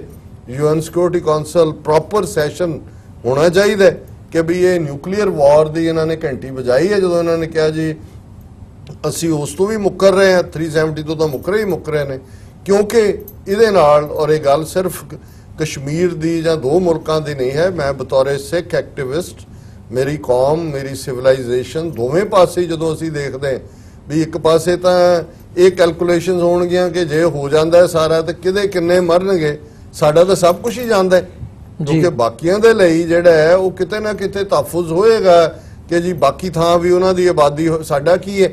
ਸਾਡਾ ਹੈਰੀਟੇਜ ਵੀ ਦੋਵੇਂ ਪਾਸੇ ਹੈ, ਸਾਡੀ ਕਰੀਡਰ ਹੈ ਸਾਡੀ ਸਿਵਲਾਈਜੇਸ਼ਨ ਦਾ, ਸਾਡੀ ਆਬਾਦੀ 80% ਉੱਥੇ ਮੌਜੂਦ ਹੈ। ਸੋ ਇਹੀ ਰੀਜ਼ਨ ਹੈ ਅਸੀਂ 1998 ਦੇ ਵਿੱਚ ਜਦੋਂ ਭਾਰਤ ਨੇ ਪੋਖਰਾਨ ਦੇ ਵਿੱਚ 4-5 ਧਮਾਕੇ ਕੀਤੇ, 2 ਹਫ਼ਤੇ ਬਾਅਦ ਪਾਕਿਸਤਾਨ ਨੇ ਕੀਤੇ ਵਾਸ਼ਿੰਗਟਨ ਡੀਸੀ 'ਚ, ਅਸੀਂ ਇੰਟੈਂਸ ਲੌਬੀ ਕੀਤੀ ਇਸ ਦੇ ਉੱਤੇ ਵਿਦਨ ਕਾਂਗਰਸ ਵੀ, ਔਰ ਉਦੋਂ ਨਿਊ ਜਰਸੀ ਤੋਂ ਜਿਹੜੇ ਸੈਨੇਟਰ ਸੀ ਉਹ ਵੀ ਹਮਾਇਤੀ ਸੀ, ਬਾਅਦ 'ਚ ਉਹਨਾਂ ਨੇ ਰਨ ਨਹੀਂ ਕੀਤਾ, ਉਹਨਾਂ ਦੇ ਆਪਣੇ ਕੁਝ ਇਸ਼ੂ ਆ ਗਏ। ਔਰ ਇਸ ਸਾਰੇ ਦਾ ਨਤੀਜਾ ਸਾਡਾ ਇਹ ਕਹਿਣਾ ਸੀ ਕਿ ਵੀ ਫੋਰਸ ਕਰੋ ਇੰਡੀਆ ਨੂੰ ਉਹ ਸਾਈਨ ਕਰੇ ਨਿਊਕਲੀਅਰ ਨਾਨ ਪ੍ਰੋਲੀਫਰੇਸ਼ਨ ਟ੍ਰੀਟੀ ਤੇ, ਉਹ ਸਾਈਨ ਕਰੇ ਕੰਪਰੇਹੈਂਸਿਵ ਨਿਊਕਲੀਅਰ ਟੈਸਟ ਬੈਨ ਟ੍ਰੀਟੀ ਤੇ, ਕਿਉਂਕਿ ਪਾਕਿਸਤਾਨ ਦੀ ਆਈਡੀਅਲ ਪੋਜੀਸ਼ਨ ਇਹਦੇ ਤੇ ਪਹਿਲੇ ਦਿਨ ਤੋਂ ਇਹ ਹੈ ਕਿ ਜਦੋਂ ਇੰਡੀਆ ਸਾਈਨ ਕਰੇਗਾ ਉਦੋਂ ਅਸੀਂ ਵੀ ਕਰਾਂਗੇ। ਸੋ ਸਾਡਾ ਇਹ ਕਹਿਣਾ ਹੈ ਕਿ ਨਿਊਕਲੀਅਰ ਫ੍ਰੀ ਜਿਹੜਾ ਸਾਡਾ ਜ਼ੋਨ ਹੋਣਾ ਚਾਹੀਦਾ, ਔਰ ਤਾਂ ਹੀ ਪੋਸੀਬਲ ਹੋਏਗਾ ਕਿ ਇੰਡੀਆ ਨੂੰ ਇੰਟਰਨੈਸ਼ਨਲ ਕਮਿਊਨਿਟੀ ਜਿਹੜੀ ਹੈ ਫੋਰਸ ਕਰੇ ਕਿ ਉਹ ਨਿਊਕਲੀਅਰ ਨਾਨ ਪ੍ਰੋਲੀਫਰ, ਇਹ ਅਮਰੀਕਾ ਦੀ ਬਦੌਲਤ ਹੈ, ਜੂਨੀਅਰ ਬੁਸ਼ ਦੀ ਬਦੌਲਤ ਕਿ ਬਿਨਾਂ NPT ਤੇ ਸਾਈਨ ਕੀਤੇ ਆ ਨਿਊਕਲੀਅਰ ਸਪਲਾਇਰ ਗਰੁੱਪ ਚੋਂ ਆਫ ਦਾ ਹੁੱਕ ਹੋ ਗਿਆ, ਤੇ ਅਮਰੀਕਾ ਆਪਣੀ ਨਿਊਕਲੀਅਰ ਔਰ ਦੂਸਰੀ ਟੈਕਨੋਲੋਜੀ, ਇਹਨਾਂ ਨੇ ਆਪਣੇ ਨਿਊਕਲੀਅਰ ਪਲਾਂਟ ਵੇਚਣੇ ਸੀ $2 ਬਿਲੀਅਨ ਦੇ, ਉਹ ਵੀ ਜਾਣ ਲੱਗਿਆ ਉਹਨਾਂ ਨੇ ਫਰਾਂਸ ਤੋਂ ਹੀ ਲਏ, ਇਹਨਾਂ ਤੋਂ ਨਹੀਂ ਲਏ। ਸੋ ਹੁਣ ਇਹ ਮੌਕਾ ਹੈ, ਕਿਉਂਕਿ ਆਲਰੇਡੀ ਉਹਨਾਂ ਨੇ ਧਮਕੀ ਵਾਲਾ ਮਾਹੌਲ ਪਹਿਲਾਂ ਕਸ਼ਮੀਰ 'ਚ 370 ਹਟਾ ਕੇ ਉਹਨਾਂ ਨੂੰ ਕੇਜ ਬਣਾ ਕੇ ਔਰ ਹੁਣ ਨੋ ਫਸਟ ਯੂਜ਼ ਦੀ ਕਮਿਟਮੈਂਟ 'ਚੋਂ ਦੌੜ ਕੇ ਕੀਤੇ। ਇਸ ਦੇ ਉੱਤੇ ਜਿਹੜਾ ਜਿਹਨੂੰ ਦੁਨੀਆ ਵੀ ਸਮਝੇਗੀ ਇਲਾਕਾ ਕਿਹੜਾ ਕਿਹਦੇ ਕੋਲ ਜਾਂਦਾ ਹੈ ਇਹ ਇਹਨਾਂ ਨੂੰ ਕੋਈ ਅਹਿਮੀਅਤ ਨਹੀਂ ਕਰਦਾ, ਇਹਨਾਂ ਨੇ ਆਪ ਕਿਹੜੇ ਨਹੀਂ ਦੱਬੇ ਹੋਏ, ਸਾਰੀਆਂ ਕਲੋਨੀਅਲ ਪਾਵਰਸ ਨੇ। ਹਾਂ, ਪਰ ਜੇ ਇਹਨਾਂ ਨੂੰ ਇਹ ਨਜ਼ਰ ਆਇਆ ਕਿ ਵੀ ਇਹ ਜਿਹੜੀ ਹੈ ਉਹਨਾਂ ਦੀਆਂ ਐਪਲ ਪਾਈਜ਼ ਦੇ ਵਿੱਚ ਵੀ ਨਿਊਕਲੀਅਰ ਰੇਡੀਏਸ਼ਨ ਆਣੀ ਹੈ, that is when they will move. So now this should be the issue. ਇਹਦੇ ਨਾਲ ਕਸ਼ਮੀਰ ਆਪਣੇ ਆਪ ਹੀ ਟੈਗ ਹੋ ਜਾਂਦਾ ਜੀ। ਮਲਿਕ ਸਾਹਿਬ, ਤੁਸੀਂ ਕਿਵੇਂ ਦੇਖਦੇ ਹੋ ਇਸ ਸਾਰੇ ਪਾਰਟ ਨੂੰ, ਖਾਸ ਤੌਰ ਤੇ ਜਿਹੜਾ ਨਿਊਕਲੀਅਰ ਜਿਹੜਾ ਇਹ ਇਸ਼ੂ ਬਣਦਾ ਜਾ ਰਿਹਾ ਹੈ, ਨਿਊਕਲੀਅਰ ਪਾਵਰ ਦਾ ਜਿਹੜਾ ਇਸ਼ੂ ਹੈ, ਵੀ ਜਿਹੜੀ ਜੰਗ ਹੈ ਉਹ ਰਵਾਇਤੀ ਹਥਿਆਰਾਂ ਤੋਂ ਉੱਪਰ ਉੱਠ ਕੇ ਨਿਊਕਲੀਅਰ ਦੇ ਵਿੱਚ ਟਰਨ ਹੋ ਸਕਦੀ ਹੈ। ਇਮਰਾਨ ਖਾਨ ਹੋਰਾਂ ਨੇ ਪਹਿਲਾਂ ਇਹ ਗੱਲ ਕਹਿ ਚੁੱਕੇ ਆ ਕਿ ਅਸੀਂ ਪਿੱਛੇ ਨਹੀਂ ਹਟਾਂਗੇ, ਜੇ ਗੱਲ ਜੰਗ ਤੇ ਆਉਂਦੀ ਹੈ ਤੇ ਫਿਰ ਵਾਅਦੀ ਲਾ ਕੇ ਅਸੀਂ ਧੁਰ ਤੱਕ ਜਿਹੜੀ ਹੈ ਉਹਨੂੰ ਲੈ ਕੇ ਜਾਵਾਂਗੇ। ਸੋ ਇਹ ਜਿਹੜੀ ਸਿਚੁਏਸ਼ਨ ਹੈ ਬੜੀ ਖਤਰਨਾਕ ਨਜ਼ਰ ਆ ਰਹੀ ਹੈ ਆਉਣ ਵਾਲੇ ਸਮੇਂ ਦੇ ਵਿੱਚ। ਕੀ ਕਹਿਣਾ ਚਾਹੋਗੇ ਇਸ ਬਾਰੇ, ਜਿਵੇਂ ਦਾ ਬਿਆਨ ਰਾਜਨਾਥ ਸਿੰਘ ਦਾ, ਤੇ ਗੱਲ ਕਿੱਧਰ ਨੂੰ ਜਾਂਦੀ ਨਜ਼ਰ ਆਉਂਦੀ ਹੈ? ਦੇਖੋ, ਡਾਕਟਰ ਸਾਹਿਬ ਨੇ ਜਿਸ ਤਰ੍ਹਾਂ NPT ਦੀ ਗੱਲ ਕੀਤੀ ਤੇ ਪਾਕਿਸਤਾਨ ਨੂੰ ਖਾਸ ਤੌਰ ਤੇ 1985 ਦੇ ਬਾਅਦ ਜਦੋਂ ਵੈਸਟਰਨ ਵਰਲਡ ਨੂੰ ਪਤਾ ਲੱਗਾ ਕਿ ਪਾਕਿਸਤਾਨ ਇਸ ਕੋਲ ਕੈਪੇਬਲ ਨਿਊਕਲੀਅਰ ਇਨਰਿਚ ਯੂਰੇਨੀਅਮ ਹੈ, ਤੇ ਪਾਕਿਸਤਾਨ ਨੂੰ ਉਹ ਮੁਸਲਸਲ ਪ੍ਰੈਸ਼ਰ ਦੇ ਅੰਦਰ ਰੱਖ ਰਹੇ ਸੀ ਕਿ NPT ਸਾਈਨ ਕਰੋ। ਉਸ ਵੇਲੇ ਪਾਕਿਸਤਾਨ ਨੇ ਧਮਾਕੇ ਨਹੀਂ ਕੀਤੇ ਸੀ, ਲੇਕਿਨ ਧਮਾਕਿਆਂ ਦੇ ਬਾਅਦ ਵੀ ਜਿਸ ਤਰ੍ਹਾਂ ਡਾਕਟਰ ਸਾਹਿਬ ਨੇ ਕਿਹਾ ਪਾਕਿਸਤਾਨ ਨੇ ਧਮਾਕੇ ਕੀਤੇ, ਫਿਰ 5 ਦੇ ਬਜਾਏ 6 ਕੀਤੇ ਚਾਗੀ ਦੇ ਮੁਕਾਮ ਤੇ ਬਲੋਚਿਸਤਾਨ ਦੇ ਅੰਦਰ। ਤੇ ਉਹਦੇ ਬਾਅਦ ਅਗਰ ਸਿਕਿਉਰਿਟੀ ਕੌਂਸਲ ਜਾਂ ਯੂਨਾਈਟਿਡ ਨੇਸ਼ਨ ਦਾ ਰੋਲ ਅਗਰ ਡਿਸਕਸ ਕਰ ਲਈਏ ਤੇ ਮੈਂ ਸਮਝਦਾ ਕਿ 1970 ਤੋਂ 1981 ਤੱਕ ਡਾਕਟਰ ਕੋਲਡ ਹਾਈਮ ਦਾ ਜਿਹੜਾ ਦੌਰ ਸੀ, ਜਿਹਦੇ ਅੰਦਰ ਜਿੱਥੇ ਪਾਕਿਸਤਾਨ ਨੇ ਚਾਈਨਾ ਤੇ US ਰਿਲੇਸ਼ਨ ਦੀ ਬੁਨਿਆਦ ਰੱਖੀ ਸੀ, ਉਹਦੇ ਅੰਦਰ ਹੀ ਜਿਹੜਾ ਕੋਲਡ ਵਾਰ ਦਾ ਜਿਹੜਾ ਏਰਾ ਸੀ ਉਹ ਪੀਕ ਤੇ ਸੀ। ਔਰ ਉਸੇ ਏਰਾ ਦੇ ਅੰਦਰ ਯਾਨੀ ਸਿਕਿਉਰਿਟੀ ਕੌਂਸਲ ਦੇ ਜਨਰਲ ਸੈਕਟਰੀ ਕੋਲਡ ਵਾਰੀ ਦੇ 1979 ਦੇ ਅੰਦਰ ਸੋਵੀਅਤ ਯੂਨੀਅਨ ਦੇ ਅੰਦਰ ਜਿਹੜਾ ਸੋਵੀਅਤ ਯੂਨੀਅਨ ਨੇ ਜਿਹੜਾ ਹਮਲਾ ਅਫਗਾਨਿਸਤਾਨ ਦੇ ਅੰਦਰ ਕੀਤਾ, ਤੇ ਉਹਦੇ ਬਾਅਦ ਜਿਹੜਾ ਹੈ ਦੇਖਿਆ ਕਿ ਯਾਨੀ ਅਮਰੀਕਾ ਉੱਭਰ ਕੇ ਉਹਦੇ 10 ਸਾਲ ਬਾਅਦ ਪਾਕਿਸਤਾਨ ਦੀ ਮਦਦ ਨਾਲ ਸਿੰਗਲ ਸੁਪਰ ਪਾਵਰ ਬਣਿਆ। ਅੱਜ ਉਹਦੇ ਬਾਅਦ ਬੁਤਰੁਸ ਗਾਲੀ ਔਰ ਕੁਫੀ ਅਨਾਨ ਜਿੰਨੇ ਵੀ ਜਨਰਲ ਸੈਕਟਰੀ ਆਏ, ਇਹਨਾਂ ਦੀ ਕੋਈ ਕਾਰਕਰਦਗੀ ਨਹੀਂ ਸੀ। ਲੇਕਿਨ ਅੱਜ ਚੂੰਕਿ ਜਿਸ ਤਰ੍ਹਾਂ ਰਾਜਨਾਥ ਸਿੰਘ ਨੇ ਜੋ ਧਮਕੀ ਦਿੱਤੀ, ਉਸ ਧਮਕੀ ਨੂੰ ਅਗਰ ਵੈਸਟਰਨ ਵਰਲਡ ਨੇ, ਅਮਰੀਕਾ ਨੇ ਤੇ ਇਹ ਵੀਟੋ ਪਾਵਰਸ ਨੇ ਅਗਰ ਇਹਨੂੰ ਸੀਰੀਅਸ ਨਹੀਂ ਲਿੱਤਾ ਤੇ ਫਿਰ ਉਹ ਧਮਕੀ ਜਿਹੜੀ ਆ ਉਹ ਧਮਕੀ ਬਾਅਦ ਵਿੱਚ ਉਹ ਹਕੀਕਤ ਵੀ ਬਣ ਸਕਦੀ ਹੈ। ਔਰ ਜਿਸ ਤਰ੍ਹਾਂ ਡਾਕਟਰ ਸਾਹਿਬ ਨੇ ਕਿਹਾ ਕਿ ਇਹ ਰੇਡੀਏਸ਼ਨਸ ਇਹ ਸਿਰਫ ਜ਼ਮੀਨ ਤੇ ਨਹੀਂ ਰਵਾਂਗੀਆਂ, ਇਹ ਵੇਵਸ ਹੋ ਕੇ ਇਹਨੇ ਫਿਰ ਨਾ ਐਟਲਾਂਟਿਕ ਓਸ਼ਨ ਵੇਖਣਾ, ਨਾ ਬੇ ਆਫ ਬੰਗਾਲ ਵੇਖਣਾ, ਨਾ ਪੈਸੀਫਿਕ ਓਸ਼ਨ ਵੇਖਣਾ, ਨਾ ਤੇ ਇਹ ਫਿਰ ਯਾਨੀ ਇੰਟਰਨੈਸ਼ਨਲ ਵਰਲਡ ਵਾਸਤੇ, ਇਸ ਪਲੈਨਟ ਵਾਸਤੇ ਤਬਾਹੀ ਦਾ ਸਮਾਨ ਹੋਏਗਾ। ਤੇ ਇੰਡੀਆ ਨੂੰ ਇਹ ਗੱਲ ਸਮਝਣੀ ਚਾਹੀਦੀ ਹੈ। ਬੀਇੰਗ ਏ ਪੱਤਰਕਾਰ ਜਾਂ ਜਰਨਲਿਸਟ, ਹਮੇਸ਼ਾ ਕੋਸ਼ਿਸ਼ ਹੁੰਦੀ ਹੈ ਕਿ ਇੱਕ ਬੈਲੈਂਸ ਸਟੇਟਮੈਂਟ ਦੇ ਨਾਲ ਚੱਲੀਏ ਕਿ ਕਿਉਂਕਿ ਜਰਨਲਿਜ਼ਮ ਦਾ ਤਕਾਜ਼ਾ ਹੁੰਦਾ ਹੈ ਕਿ ਤੁਸੀਂ ਜੋ ਕੁਝ ਇੰਡੀਆ ਦੇ ਐਂਕਰ ਟੀਵੀ ਤੇ ਬਹਿ ਕੇ ਯਾਨੀ ਜੋ ਕੁਝ ਉੱਥੇ ਮਸਾਲੇ ਲਾਉਂਦੇ ਆ, ਉਹ ਚੂੰਕਿ ਉਹ ਲੱਗਦਾ ਹੈ ਕਿ ਬੀਜੇਪੀ ਤੇ ਆਰਐਸਐਸ ਨੇ ਲੰਬੇ ਨੋਟ ਉੱਥੇ ਦਿੱਤੇ ਹੋਏ, ਲੇਕਿਨ ਨਿਊਯਾਰਕ ਦੇ ਅੰਦਰ ਬਹਿ ਕੇ ਜਦੋਂ ਤੁਸੀਂ ਇੱਕ ਯੂਨਾਈਟਿਡ ਨੇਸ਼ਨ ਤੁਹਾਡੇ ਸਾਹਮਣੇ ਹੁੰਦਾ ਹੈ, ਹੋਰ ਡਿਫਰੈਂਟ ਆਰਗੇਨਾਈਜੇਸ਼ਨ ਤੇ ਯੂਨਾਈਟਿਡ ਨੇਸ਼ਨ ਦੀ ਮੁxtਲਿਫ ਜਿਹੜੀ 16 ਤੋਂ ਜ਼ਿਆਦਾ ਫੰਕਸ਼ਨਲ ਬਾਡੀਜ਼ ਆ, ਉਹਨਾਂ ਨੂੰ ਜਦੋਂ ਤੁਸੀਂ ਪੜ੍ਹਦੇ ਹੋ ਤੇ ਫਿਰ ਤੁਹਾਨੂੰ ਪਤਾ ਲੱਗਦਾ ਹੈ ਕਿ ਰਾਜਨੀਤੀ ਜਜ਼ਬਾਤ ਨਾਲ ਨਹੀਂ ਚੱਲਦੀ। ਆਵਾਮ ਬੇਸ਼ੱਕ ਜਜ਼ਬਾਤੀ ਹੁੰਦੀ ਹੈ, ਲੇਕਿਨ ਮੈਂ ਸਮਝਦਾ ਕਿ ਇਹ ਜਿਹੜਾ ਅੱਜ ਸਿਕਿਉਰਿਟੀ ਕੌਂਸਲ ਦੇ ਚਾਹੇ ਉਹ ਰਸਮੀ ਏਜੰਡਾ ਸੀ, ਪਾਕਿਸਤਾਨ ਨੇ ਉਸ ਤੋਂ ਗੇਨ ਕੀਤਾ। ਔਰ ਜੋ ਇੰਡੀਆ ਇਹ ਗੱਲ ਕਰ ਰਿਹਾ ਸੀ ਕਿ ਬਾਇਲੈਟਰਲ ਉਹ 1972 ਦਾ ਸ਼ਿਮਲਾ ਮੁਆਹਦਾ ਤੇ ਅਸੀਂ ਕਰਾਂਗੇ, ਔਰ ਜਿਸ ਤਰ੍ਹਾਂ ਇੱਕ ਸਵਾਲ ਪਾਕਿਸਤਾਨੀ ਸੀਨੀਅਰ ਜਰਨਲਿਸਟ ਅਜ਼ੀਮ ਮੀਆਂ ਨੇ ਕੀਤਾ ਸੀ ਗਾਲਬਨ ਸੈयद ਅਕਬਰੁद्दीन ਨੂੰ, ਜਿਹੜਾ ਮੁਸਤਕਿਲ ਮੰਦੂਬ ਹੈ ਹਿੰਦੁਸਤਾਨ ਦਾ ਅਕਵਾਮ ਮੁਤਹਿਦਾ ਦੇ ਅੰਦਰ, ਤੇ ਉਹਨੇ ਜਵਾਬ ਦਿੱਤਾ ਕਿ ਜਹਾਦ, ਦਹਿਸ਼ਤਗਰਦੀ ਤੇ ਬਾਇਲੈਟਰਲ ਟਾਕ ਨਾਲ ਨਹੀਂ ਚੱਲ ਸਕਦੇ। ਔਰ ਜਿਸ ਤਰ੍ਹਾਂ ਉਹਦੀ ਬਾਡੀ ਲੈਂਗੁਏਜ ਸੀ ਉਹ ਇੰਨੀ ਐਪਰੋਪ੍ਰੀਏਟ, ਮੈਂ ਡਿਪਲੋਮੈਟਿਕ ਸਟੈਂਡਰਡ ਦੀ ਨਹੀਂ ਸੀ, ਲੇਕਿਨ ਇੰਡੀਆ ਨੂੰ ਬਹੁਤ ਜ਼ਿਆਦਾ ਖੁਸ਼ਫਹਿਮੀ ਹੋ ਜਾਂਦੀ ਹੈ ਜਦੋਂ ਉਹ ਯਾਨੀ ਇਸ ਕਿਸਮ ਦੇ ਮੁxtਲਿਫ ਵੱਡੇ ਯਾਨੀ ਫੰਕਸ਼ਨ ਜਾਂ ਇਸ ਕਿਸਮ ਦੇ ਲੈਵਲ ਸਟੈਂਡਿੰਗ ਦੁਨੀਆ ਦੇ ਸਾਹਮਣੇ ਆਂਦਾ ਹੈ। ਲੇਕਿਨ ਇਸ ਵੇਲੇ ਜਿਹੜਾ ਹੈ ਪਾਕਿਸਤਾਨ ਨੇ 11 ਦਿਨ ਦੇ ਅੰਦਰ ਜਿਹੜੀ ਮਾਯੂਸੀ ਸੀ, ਜਿੱਥੇ OIC ਨੇ ਸਾਡਾ ਸਾਥ ਨਹੀਂ ਦਿੱਤਾ, ਇੰਟਰਨੈਸ਼ਨਲ ਵਰਲਡ ਬਿਆਨ ਦੇਣ ਨੂੰ ਤਿਆਰ ਨਹੀਂ ਸੀ, ਉੱਥੇ ਪਿੱਛੋਂ ਆ ਕੇ ਚੀਨ ਨੇ ਇਹ ਜ਼ਰੂਰ ਕੀਤਾ ਕਿ ਸਾਡੇ ਜਿਹੜੀ ਫਿਕਰਮੰਦੀ ਸਾਡੇ ਉੱਤੇ ਸੀ ਉਹਦੇ ਅੰਦਰ ਉਹਨੇ ਇੱਕ ਵੈਕਿਊਮ ਪੈਦਾ ਕੀਤਾ, ਤੇ ਅੱਜ ਕਸ਼ਮੀਰ ਦਾ ਮੁੱਦਾ ਦੁਬਾਰਾ ਇੰਟਰਨੈਸ਼ਨਲ ਸਿਨੈਰੀਓ ਤੇ ਜਿਹੜਾ ਆਇਆ ਹੈ ਉਹਦੇ ਅੰਦਰ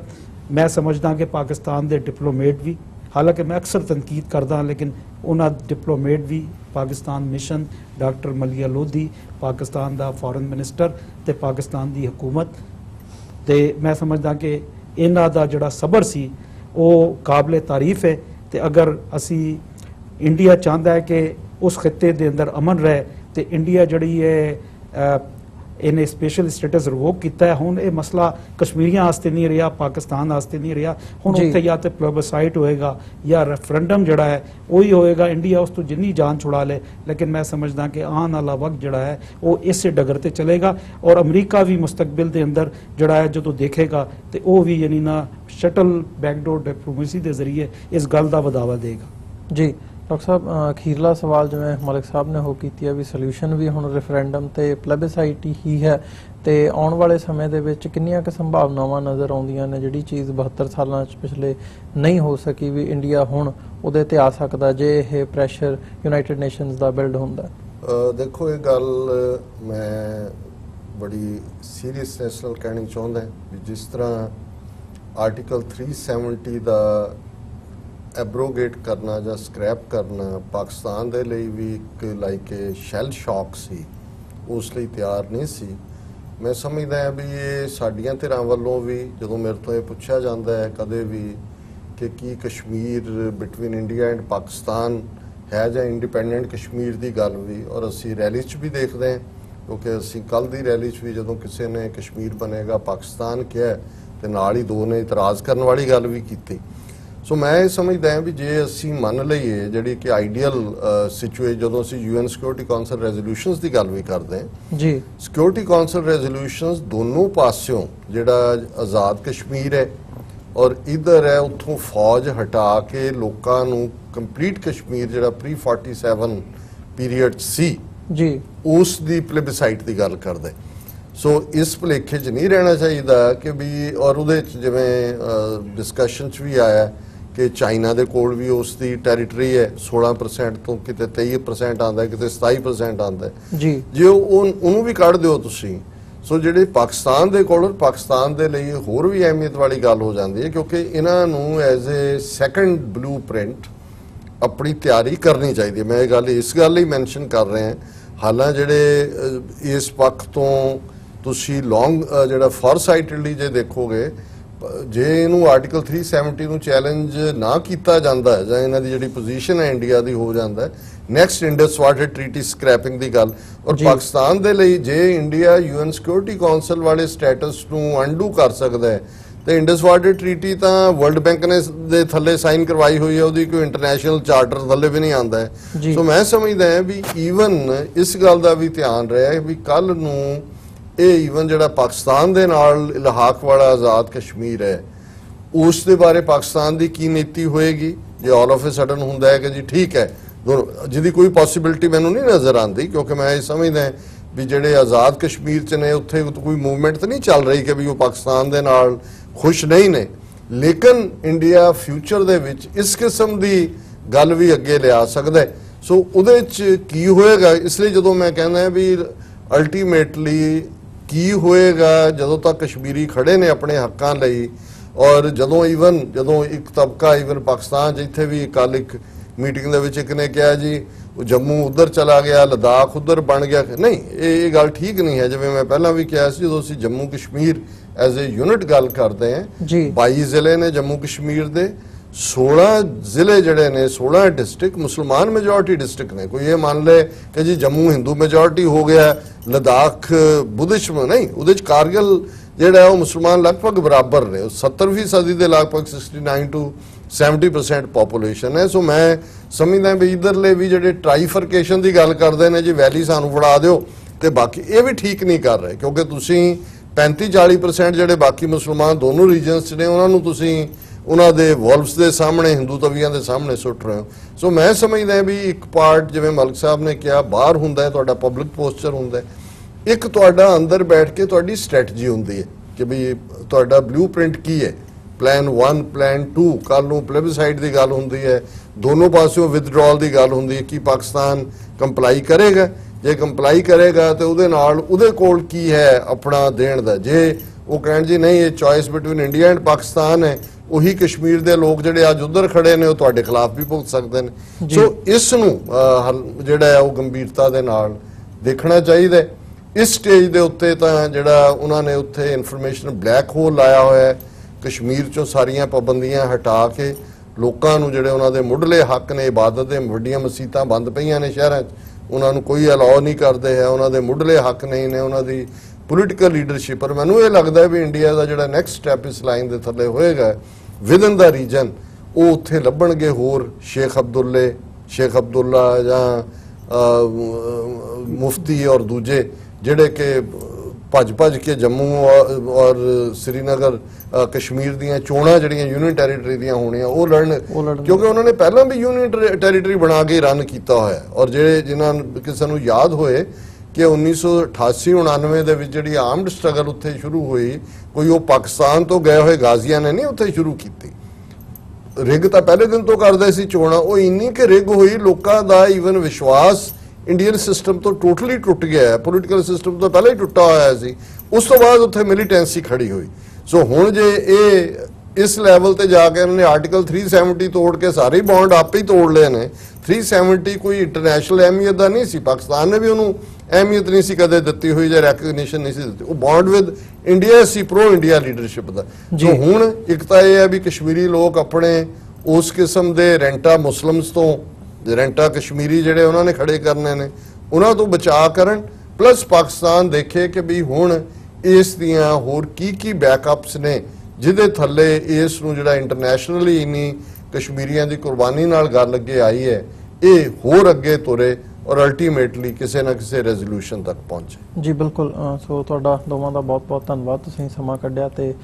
ਇਸ ਸਾਰੇ ਇਸ਼ੂ ਦੇ ਉੱਤੇ ਸਾਡੇ ਨਾਲ ਸਾਂਝ ਪਾਈ ਹੈ ਜਿਹੜੇ ਦਰਸ਼ਕ ਵਿਊਅਰਸ ਸਾਡੇ ਨਾਲ ਇਸ ਵਕਤ ਜੁੜੇ ਹੋਏ ਆ ਆਉਣ ਵਾਲਾ ਸਮਾਂ ਹੀ ਦੱਸੇਗਾ ਕਿ ਇਹ ਜਿਹੜੀ ਗੱਲ ਯੂਨਾਈਟਿਡ ਨੇਸ਼ਨ ਸਿਕਿਉਰਿਟੀ ਕਾਉਂਸਲ ਦਾ ਅੱਜ ਜਿਹੜੀ ਮੀਟਿੰਗ ਹੋਈ ਹੈ ਗੱਲ ਇਹਦੇ ਤੋਂ ਅੱਗੇ ਤੁਰਦੀ ਹੈ ਜਾਂ ਨਹੀਂ ਤੁਰਦੀ ਜੇ ਤੁਰਦੀ ਹੈ ਤਾਂ ਕਿਸ ਡਾਇਰੈਕਸ਼ਨ ਦੇ ਵੱਲ ਤੇ ਕਿਸ ਹੱਦ ਤੱਕ ਜਾਵੇਗੀ ਸੋ ਆਉਣ ਵਾਲੇ ਸਮੇਂ ਦੇ ਵਿੱਚ ਵੀ ਜਿਹੜੀਆਂ ਡਿਸਕਸ਼ਨਸ ਨੇ ਵਿਚਾਰ ਚਰਚਾਵਾਂ ਨੇ ਇਸ ਇਸ਼ੂ ਤੇ ਉਹ ਤੁਹਾਡੇ ਨਾਲ ਤੱਕ ਪਹੁੰਚਦੀਆਂ ਕਰਦੇ ਰਹਾਂਗੇ ਤੇ ਅੱਜ ਦੇ ਸ਼ੋਅ ਦੇ ਵਿੱਚ ਇੱਥੇ ਹੀ ਇਜਾਜ਼ਤ ਚਾਹਾਂਗੇ ਦੁਬਾਰਾ ਫਿਰ ਸੋਮਵਾਰ ਨੂੰ ਤੁਹਾਡੇ ਨਾਲ ਮੁਲਾਕਾਤ ਹੋਵੇਗੀ ਇਜਾਜ਼ਤ ਦਿਓ ਜੀ ਵਾਹਿਗੁਰੂ ਜੀ ਕਾ ਖਾਲਸਾ ਵਾਹਿਗੁਰੂ ਜੀ ਕੀ ਫਤਿਹ